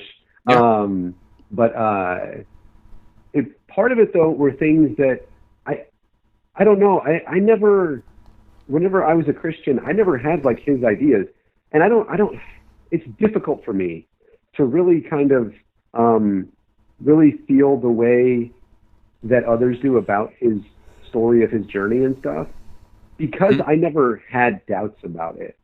Like he said, the whole time he was living and everything, he had like these doubts and didn't see anything supernatural and stuff. But I don't know that that's the case for like me. I was one of 280 million people in the world that are part of a Pentecostal denomination and who truly believe these things. And in fact, went to church. For me, where I started my ministry, not my ministry, but in the ministry, was in Kansas City. So I may have met Dave at one point. And it really didn't resonate for me that way, because so you never wavered in your faith? Believed these things. You never had a moment of crisis. You never wavered in your faith. Never had a moment of crisis until obviously there had to be at some point, because that's when you stopped believing and you no longer were Christian or whatever denomination you were. But up to that point, between when you first became a believer and when you left the faith, there was no at any time you didn't question it. Well, that's actually I could actually kind of tell this story whenever people ask me and we're doing like a live stream or something, and it always comes down to the fact that whenever I went back to college and I realized that the only thing in my entire life that I took on faith was Christianity, and was my faith, if you will, and there wasn't anything that happened. I just started researching it, and because I wanted to. I wanted to be able to, whatever First, Second Timothy says, I forget now, provide a reason for my belief. And then I found out that the good news is that, like, Islam is, Islam, and there's nothing to that, and there's nothing to, like, as far as I can tell, like all the Hindu stuff, and there's nothing to all these other religions, but the same thing applied to Christianity. And at that point, I wasn't a youth pastor anymore. Actually, I had left the position and for some other reasons that don't have to do with me cheating on my wife, because I've never been married. So there's that. But I, ended up figuring out, and I think that I knew before I accepted it, which was the hardest thing I've ever done in my entire life. I knew before I accepted it that I was an atheist. But it was completely different for me, because I could not have, and I'm not speaking. It sounds like to me like I couldn't have done what he did, like especially with like the Aslan House and things like that, and like making these ministry things and being part of like mega churches or something, which I don't know if he was or not. I can't find him anywhere on the internet. And still say that I doubted the entire time. I just could never do that. And I don't mean to like sound like I'm demeaning him or something, but I truly believed all these things. And his story, his journey out of it kind of does speak partially because it has to do with like the reason that I left had to do with because I realized that it was all about money, and it was all about, putting people like in the seats and nothing else. Like the message mattered less than getting money to make sure the church stayed open type thing. And I found that was the reason that I left. It was, I don't know, it was really, part of that really didn't, I don't know. I wanted to talk to him, with Susan and I on and stuff. And, at some point, because I enjoy going back to Kansas City and sit down and talk to him and kind of talk about that kind of stuff, because people ask me a lot how I feel about the people I led to Christ. The young people, or my older brother even. My older brother is a conservative Christian now because of me. And people ask me if I feel bad about that. Well, no, I don't feel bad that I led people to Christ. Yeah, it's especially because he's a Trump supporter too. That part I don't know that I can help. Yes, but, yes. Now you definitely should feel bad. Yeah, you crossed the line. You're going to hell, bitch. You're done. Jesus You're done. Jesus is one thing. Trump. There is no forgiveness for you in any way, shape, or form. Collusion. Total collusion, Nathaniel. Total collusion. But but I will tell you that I've never felt bad about that, about telling people what I believed was true and telling it to them in love and telling them, because I believed in Jesus, I believed in these supernatural events. And I've never felt bad about that. This gentleman, and I would love to talk to him about this too, because there's if he doubted this, there's a fair amount of dishonesty that exists. If I doubt something such as this to even a small degree, am I really telling people what I believe is true?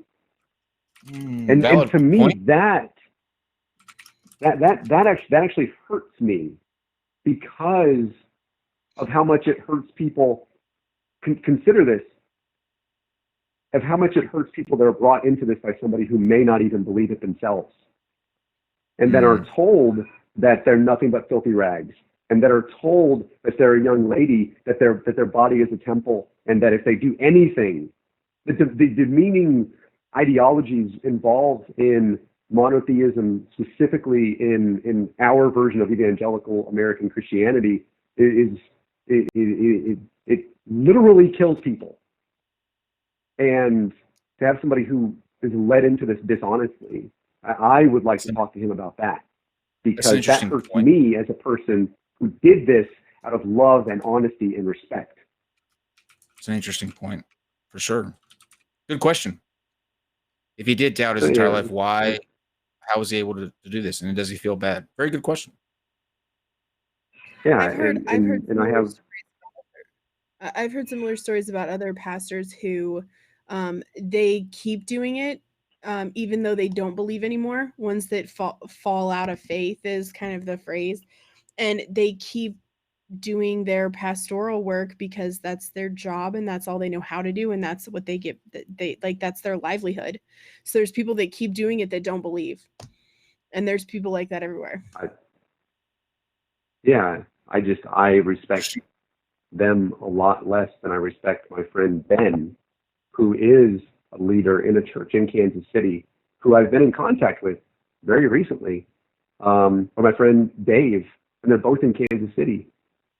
They believe what they're saying is true, and there's a reason whenever I look at the American religious right today, and maybe it's because I was inside of this bubble with such amazing people that I never saw this hate and stuff like this and this type of dishonesty, and that may be why. But you can, and even Ben is an amazing guy. Ben Avila, you can look him up. He's great.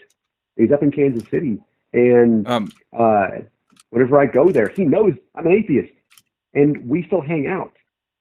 And I respect him 1,000% more than I can anybody who's teaching this stuff but doesn't believe it's true.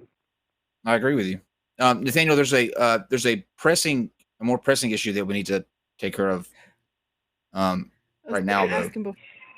And we'll by the way, guys, I see that the calls are won't stop coming in.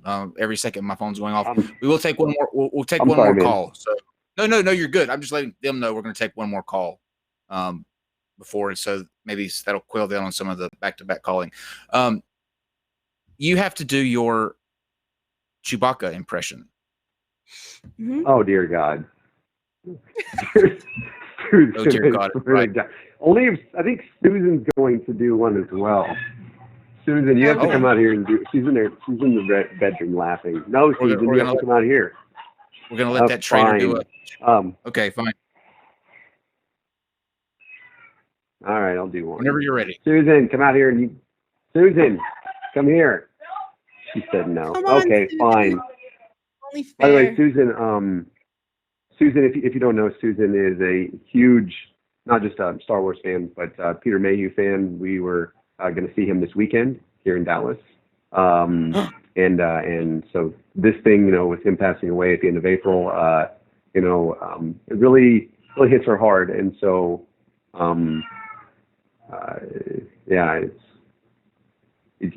like with me, I lost a couple of years ago whenever Chester Bennington committed suicide, was like one of my heroes that passed away. And so with Susan now, it really hits her hard. And so with this, I feel like if I do a horrible job of this impersonation, she has every right to come and kick my ass. But okay, fine. Just only because you want me to, babe. I wouldn't do it because Kyle wants me to. Fine. Close the door. You're gonna hear it 7 times. Fine. Okay. Nope, that was really bad. I can't do it. I don't know how you can do it bad. It's just I don't know. Maybe I'm. Well, that was not. It didn't sound like anything I'd ever done recently. I'm so sorry, babe. That didn't sound like mine at all. I don't know why it doesn't work anymore. Yeah.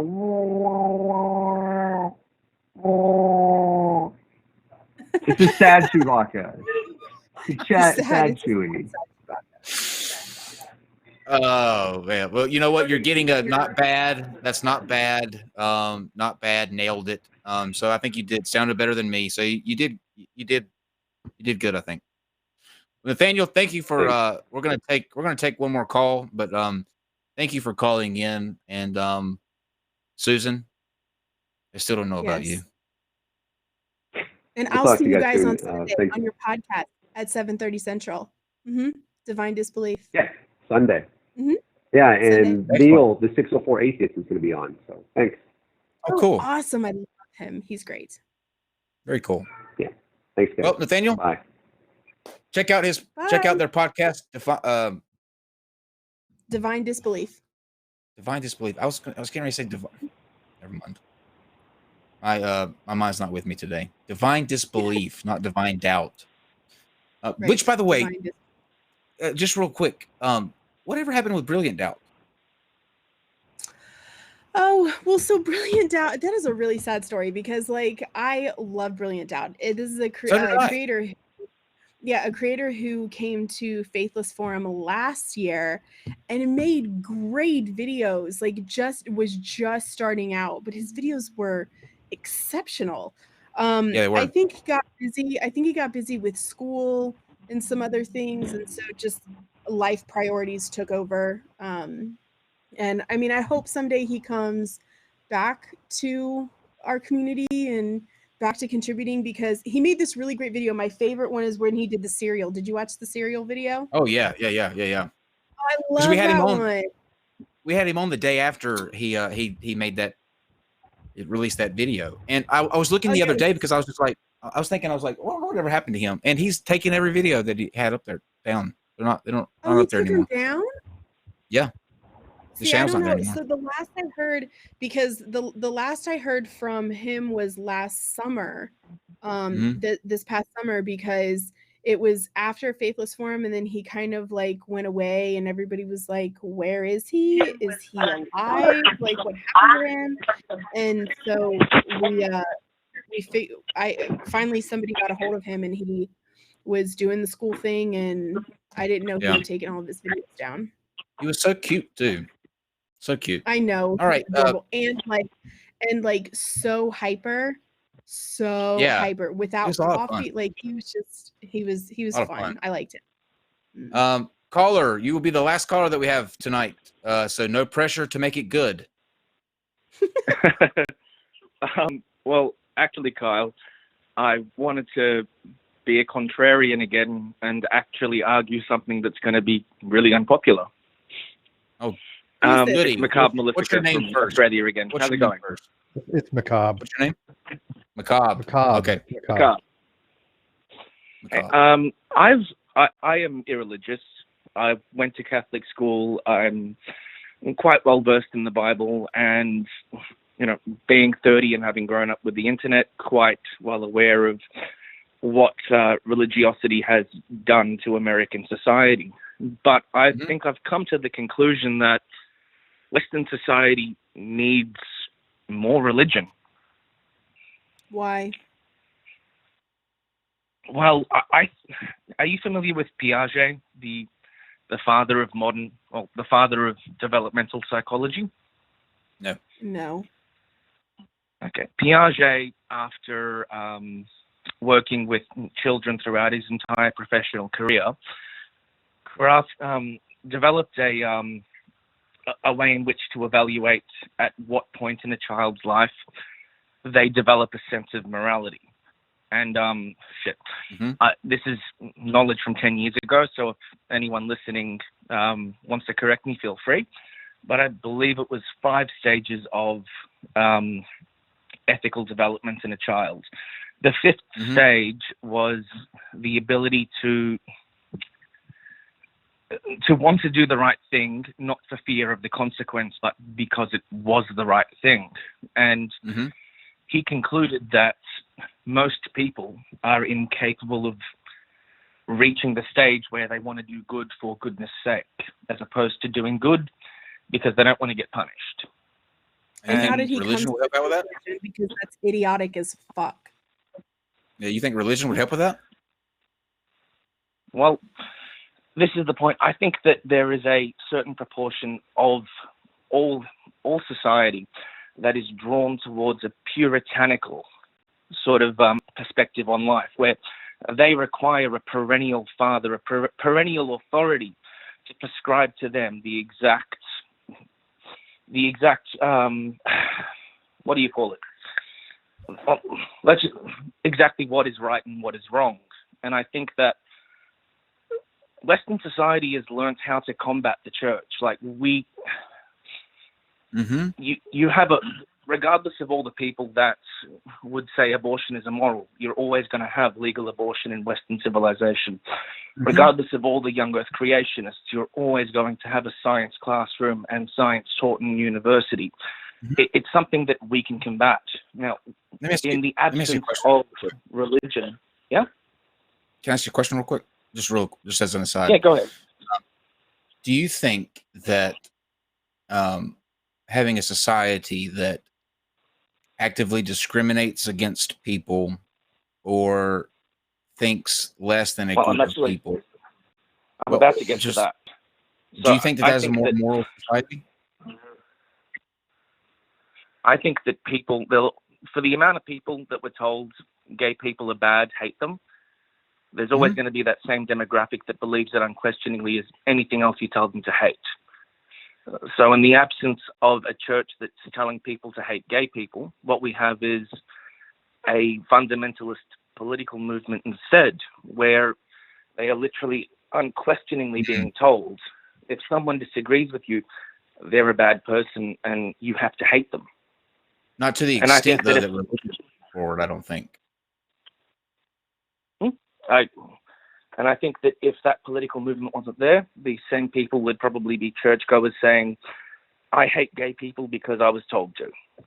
But religion does it in numbers that are incredible. You couldn't compare those to a political movement. I see what you're saying in terms of there may be people who lean a certain political way that would say, but if you take the religion out of it, without it saying that this is an abomination and here's why, I don't think people would have much of a reason to or a basis. Unfortunately, without an overarching system of morality prescribed to these people, they will latch on to anything that tells them how to be a good person, and they don't give a shit about the morality of the situation. I mean, these people don't give a shit about saying, I'm ruining a man's career because he said something I don't like.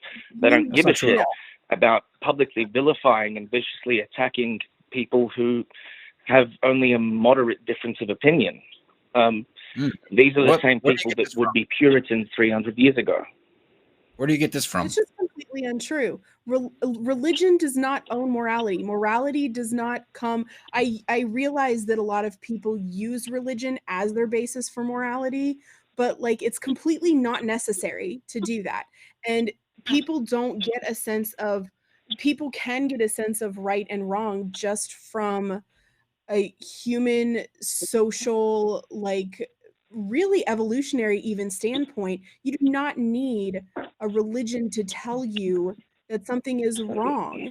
And to be honest, okay, so you're arguing that empathy, that our biological imperative to empathize with other human beings dictates right and wrong, correct?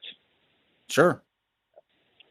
Well, again, why do we have, why for the entire of human civilization has there been wars? Why, when they look at, when paleoanthropologists look at proto-humans in South America, are the majority of male corpses dead from physical impacts from arrows and spears? It's because biologically, yes, we are built to empathize, but we're built to empathize with that which we consider our in-group. And I think that we disconnect that empathy with the out-group. That's evolved so again, over time. You understand that religion causes a lot of division. Like religion those marks, groups. Those marks that you talk about, that the male path probably were of the other religion. Person who made them. Sorry, we should have got Nathaniel back on. Nathaniel is a paleoanthropologist. The marks let me ask him. Probably made by the person of the opposite religion. A lot of the in the past history has been brought on by religion. A lot of the wars, all of that stuff has been brought on by religion. And I've never really understood the argument from morality comes from religion, or religion seems to add to morality. Everything. I don't think people. I don't know too many moral positions that stem from a basis of religion. No, at least for no moral frameworks, right? Okay. Now, granted, you get into Reformed epistemology and stuff in Plantinga, but most of us, we don't formulate our decisions of what is right or wrong based upon what we read in the Bible. I don't think even a lot of Christians do. So I don't think that the narrative that religion is required to have morality, or at least even to exacerbate, certain things to make things, or I should say less exacerbation, so less worse, in society, is contingent upon having more religion. I don't see how that argument actually follows. Well, Steve, I think you've actually kind of missed half of my point. So I opened up explaining that Piaget concluded that most people do not really have an internal barometer that measures the difference between right and wrong. Most people don't have the ability to cognitively grasp what you're saying about an internally derived morality, which is why I would probably disagree with that study. When was that? When was that, by the way? Yeah, where does that come from? Fuck me. Again, this is developmental psychology, so it's a whole discipline. Piaget was the founder, and oh shit, it really taxing my brain thinking of the year. What year did he do that? It was the 20th century. Okay, so we're going back. One person 100 years ago. Okay. No, I'm just saying that's the paradigm by which I'm I don't remember the data. I honestly do not believe. I mean, I don't think it's the majority. I think most people are capable of empathizing and doing good for goodness sake. What I'm arguing is that there is always going to be a perpetual demographic in any society that requires an external system to prescribe to them right and wrong. And they latch onto it because they mentally need it. So you're talking about operational stages, right? So you're talking about it's a contrarian though. Like you don't. Let me ask this: do you honestly believe what you're saying? Do you believe what you're saying here, personally? Oh, that's right. You did say you're being a contrarian. Yeah, I do. I don't think that most people actually consider the difference between right and wrong. I think most people are just prescribed right and wrong, and that's why they behave so hysterically when they feel that there is a public contrivance. For example, last time I phoned in, the caller before me had to go at Steve because he said a forbidden word. Instead of saying people of color, he said colored people, and she asserted that made Steve racist. Just for misspeaking, that determined to her what Steve was actually thinking.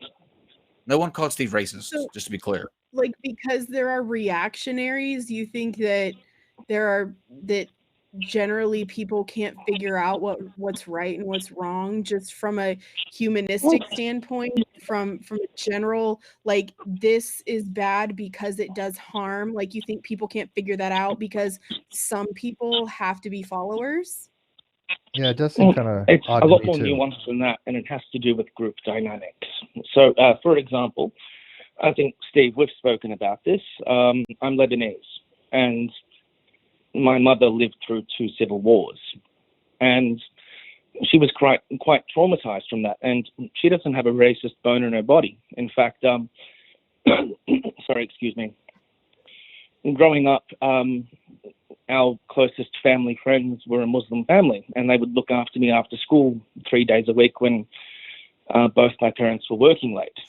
But my mother nearly has a mental breakdown when she hears the words Allahu Akbar, because in her experience, the moment someone shouts that in a public place, a lot of Muslims fail to see the difference between right and wrong. It's a frenzy where all sense is lost. You are either a Muslim or not, and that's when violence starts.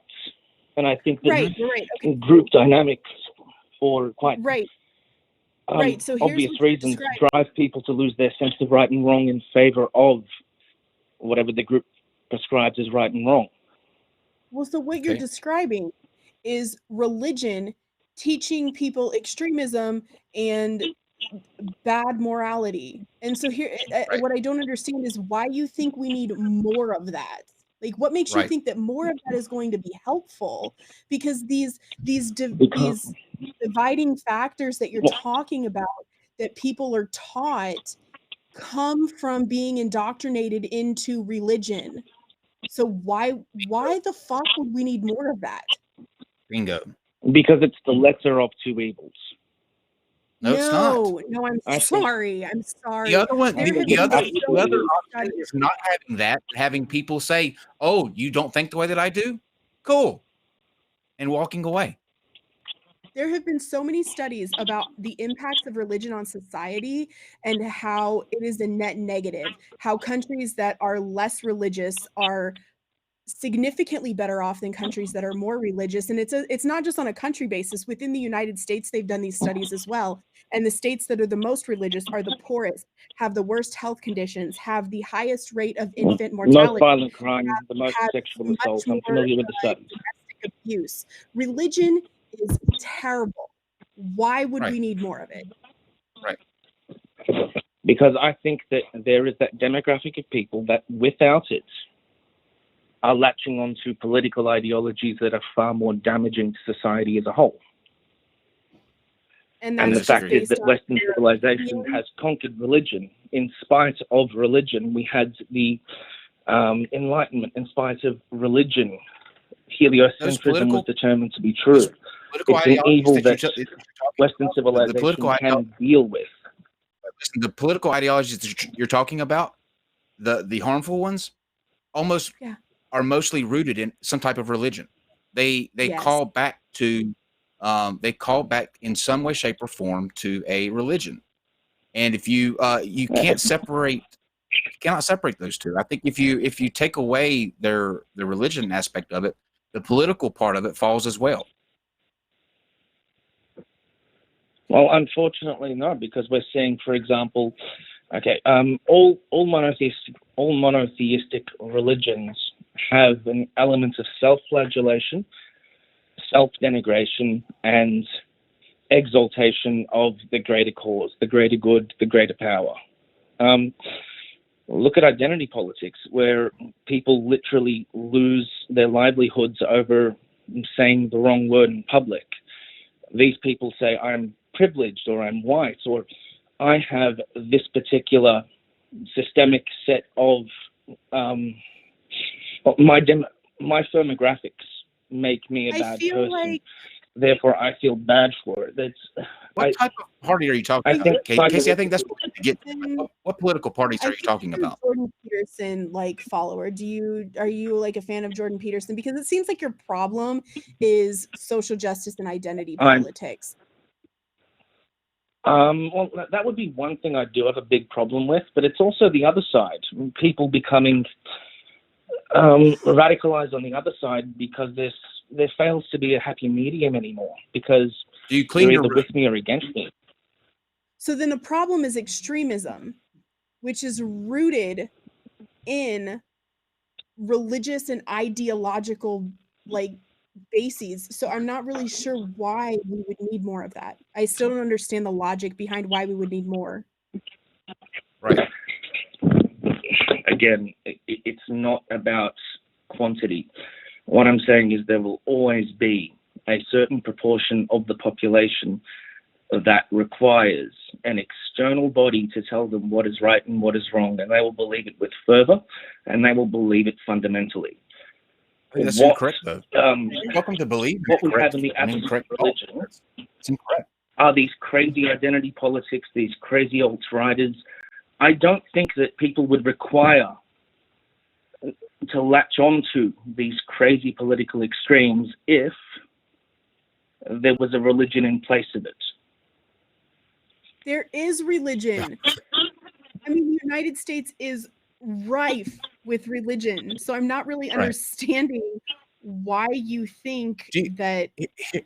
Question. I'm so confused now. Here's a question. Do you think the society as a whole is getting better or worse from where we say, let's say 100 years ago, 150 years ago? Is it getting better or worse?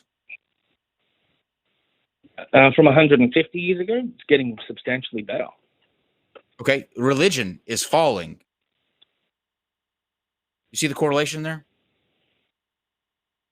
So again, if we're comparing to the past 30 years ago, no. Whilst yes, there is an inverse correlation between religiosity and the improvement of standards of living, there is nonetheless a positive correlation with people falling from religion and latching onto political ideologies as though they were a religion. It's a surrogate for that place in their life that religion would have once stood. Right. Political so why ideologies would do you this not to be? What specific political ideologies? Okay, like you said before, identity politics. No, name the I honestly politics. Okay, so extreme right-wing beliefs and extreme left-wing beliefs. These people don't have explicit names for themselves unless you go, for example, to Antifa or, I don't know, neo-Nazis. What I'm saying is that this is not a phenomenon in which people want to identify themselves with a word, but rather that biologically they require something to tell them what is right and what is wrong. And without religion being the vogue thing to latch onto, they just latch onto outlandish ideas instead. Biologically, they do not require this. I think that we both can agree that extremism on either side is bad, but replacing political ideology with religious ideologies, or the other way around, ideology is bad, so having more of it is bad, and getting away from it is better. So I'm so confused by, if you're saying that the again, because like I was saying, getting away from religion leaves a vacuum in which people don't have direction. So instead of religion, they latch on to politics. Maybe we don't know. It's a void in their life that they require. There's no way of knowing. I don't really necessarily agree with this, because people can do both, or do neither, or do that. I'm just not sure where you're. I have more faith in humanity, I think. And I don't think we're going to agree. There we go, Carl. I think that's the crux of the issue, that I don't have any faith in humanity. Sure. I don't. I think that fundamentally we are tribalistic animals that that's latch on to any sort of group dynamic. I think people. Sorry, Carl. It's okay. People do better. I think, with the truth than when they do some narrative that makes them think that everything's going to be okay after they. I think once people have the truth and they know that there's not these chains that, like Dave said, these chains that religion puts people in, they turn out the better for it. Sometimes they don't. There may be examples of people that you could point to that are the exception to that rule, but for the most part, I think people are better with the truth, and when they know the truth, they act better. And but I appreciate the call. Real quick, we don't see people losing their religion and all of a sudden becoming immoral monsters. I think that if there was something to be had by your argument, then it'd be like, oh, look, this person needs religion in order to prevent them from becoming a serial killer. Now, granted, there might be some isolated cases. I do know one or two people that I believe if they didn't have religion, they probably would be out there raping, pillaging, killing, and stuff like that. They have no moral compass because they're sociopaths. But that's a rare condition. And to them, I say, hey, believe for the rest of your life. I'm happy with that. But for the most part, when people stop having, religious beliefs, it doesn't change their morality. My morality didn't change a fuck all when I left the Mormon church. Not a single thing changed. I didn't all of a sudden become a different person. My moral, ethical considerations didn't change. If anything, it grew for the better because I became ethically aware of certain issues, right? And I thought that the church was doing unethical things. So that was part of my moral framework. But it wasn't that I became such an evil person because of losing religion. So I don't think your argument holds much water. When I became an atheist, I did a lot of unfortunately, I think you're trying to look at people as though they had the thinking capacity you do. You're a smart, self-aware guy. For example, Ray Comfort, or what was Kent Hovind's son's name? Those idiots. I think they people like that who say, if I didn't have religion, tomorrow I'd become a rapist. I don't think well, first of all, Ray Comfort's full of. I don't think people buy that for a second. I do, like I said, I do believe there are people out there. Ray Comfort's not one of them. Well, and they say that to manipulate people. Yes. That's a ruse. They're using their religion to manipulate people, and they lie. They want people to fear what they might become or face if they're not religious. I mean, it's a whole manipulative power tactic, and I don't understand why more of that would be a positive thing for society. I totally agree with Ray Comfort, especially. Yes, again, that is a total ruse. Morality, this, though, is, I think, only in the rare case derived from within. I think for the better part of the population, it's prescribed to them. So, for example, most people wouldn't steal because they'd get caught. But suddenly there's a riot and you have mass looting because there's no consequence. How are you going to catch them People all? don't. Hang on. Someone We got wants to a end new this. TV, 20 people want a new TV, they'll all go steal a TV. People do not steal because it's biblical. People don't say, "I'm not going to steal this because I'm Christian." They don't. Never. I don't think in history people do that. I just don't buy that for a second. Stop. Right? Stop misinterpreting. That was not what I said. What I said was, morality is prescribed to people through nuanced group dynamics. Now, a lot of people require it to be prescribed to them because they're incapable of reaching correct conclusions on their own. In the absence of religion, with Western civilization becoming more secularized, these people are latching onto politics. And the example of mass looting is an example of, without consequence, everyone doing what they would otherwise know to be wrong. It's not because it's in the Bible. It's because there would be a consequence for it. There's a legal consequence for it. And also people who religious steal. I mean, people who are mega pastors steal money from people. So I don't really, Ken Hovind, didn't he go to jail? So I'm sorry, but like I don't think I've correctly articulated my point then, because it's not about it being written in the Bible. It's about yeah. What's up, Macabre. Yeah, We got in the call. We get your point, but we're running a long time, and I have to read these super chats, so we do have to wrap it up. This is a conversation that I think should be its own show in and of itself. So you can email me at live@nonsexshow.com, and we'll set up a day, and you can come in and we can do the entire show on it. But we are running out of time for that. And I think we should have to take Walters on when. Yeah, that would actually be really cool. That'd be, yeah. Okay. Walters was really good for this. Yes. Yeah, email me. Set it up. And as always, I'm sorry if I was cutting anyone off. It is an international call, so there's about a 1 second delay. I'm sorry if I was talking over anyone. But yeah, I'll email you when I get a moment, and we can talk about it in further detail. Great plan. Thank you. Thanks for calling. All right. Thanks. Bye. Bye. All right. Lane Magny left a super chat without a message. Thank you. Trevor Hudson, disappointed. There was emphasis on the pointed part. Kuyasa, people shouting, "Oh God," during sex ain't exactly praying. Are they? No, I don't think so. And if they are, that's creepy and weird. That was a sniff. I'm sorry. That was a sniff. I should have went. Yeah, that's a snort. There you go.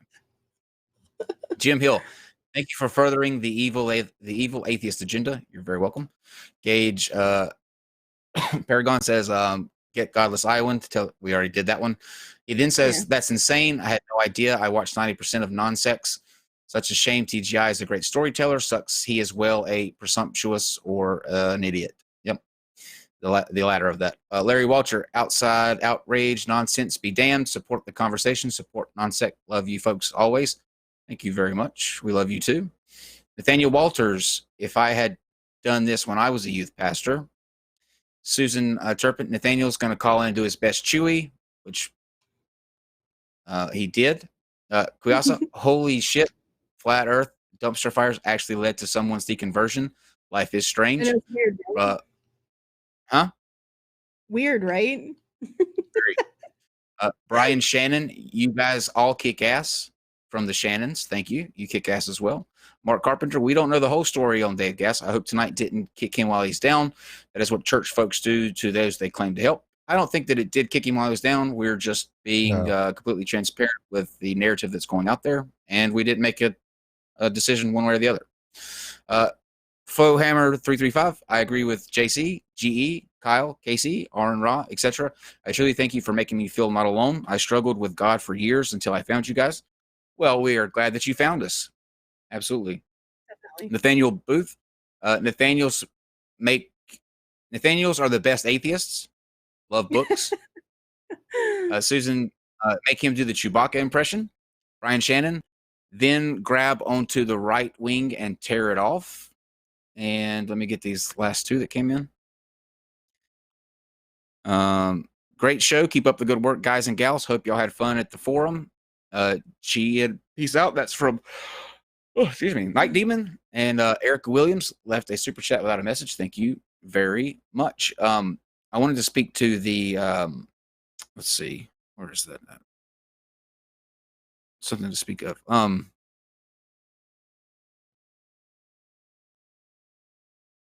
Can't find it now.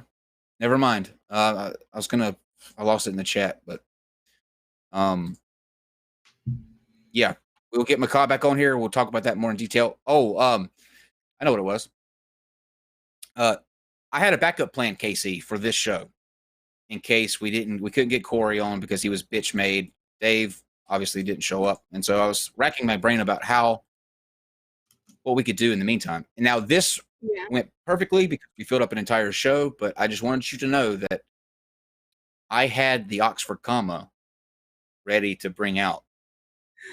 You did? I sure did. That's sure great. did. We should do that. We should do that. We will do that. And I'm gonna try to get Scott Clifton back on too, because he is a big proponent of the Oxford comma. He has it in his his Twitter profile. So this is gonna be good. There are so many people that I have explained the Oxford comma to and why it's important. It unambiguates. A sentence can be ambiguous sometimes if you don't have the Oxford comma. I agree. It can be read in multiple ways. This is going to be good. This is going to be good. A legal case, I don't know. I think I talked about this. A legal case, I don't know if it was on a GE stream or on here, but a legal case was won by a group of employees against an employer because the sentence was not clear because the Oxford comma was not there, and they won a legal case about it because I think I remember reading something about a court case for a copyright issue was similar. There was amphibly with the sentence, and it was because of the comma, Oxford comma. It's going to be good then. Yes. Well, it can make a difference. So this will be good. This will be good. This will be the battle to end all battles. It'll be like Game of Thrones this past Sunday for the Battle of Winterfell. I don't watch Game of Thrones. I'm sorry, we're getting static from here and I can't hear you. Bye, KC. I don't know what happened. I tried. I fell asleep. It was boring. Sorry. Just stop. Cut her mic off before she says anything else. She's going to regret, Dave. Well, we'll be back tomorrow. Tomorrow we had Ethan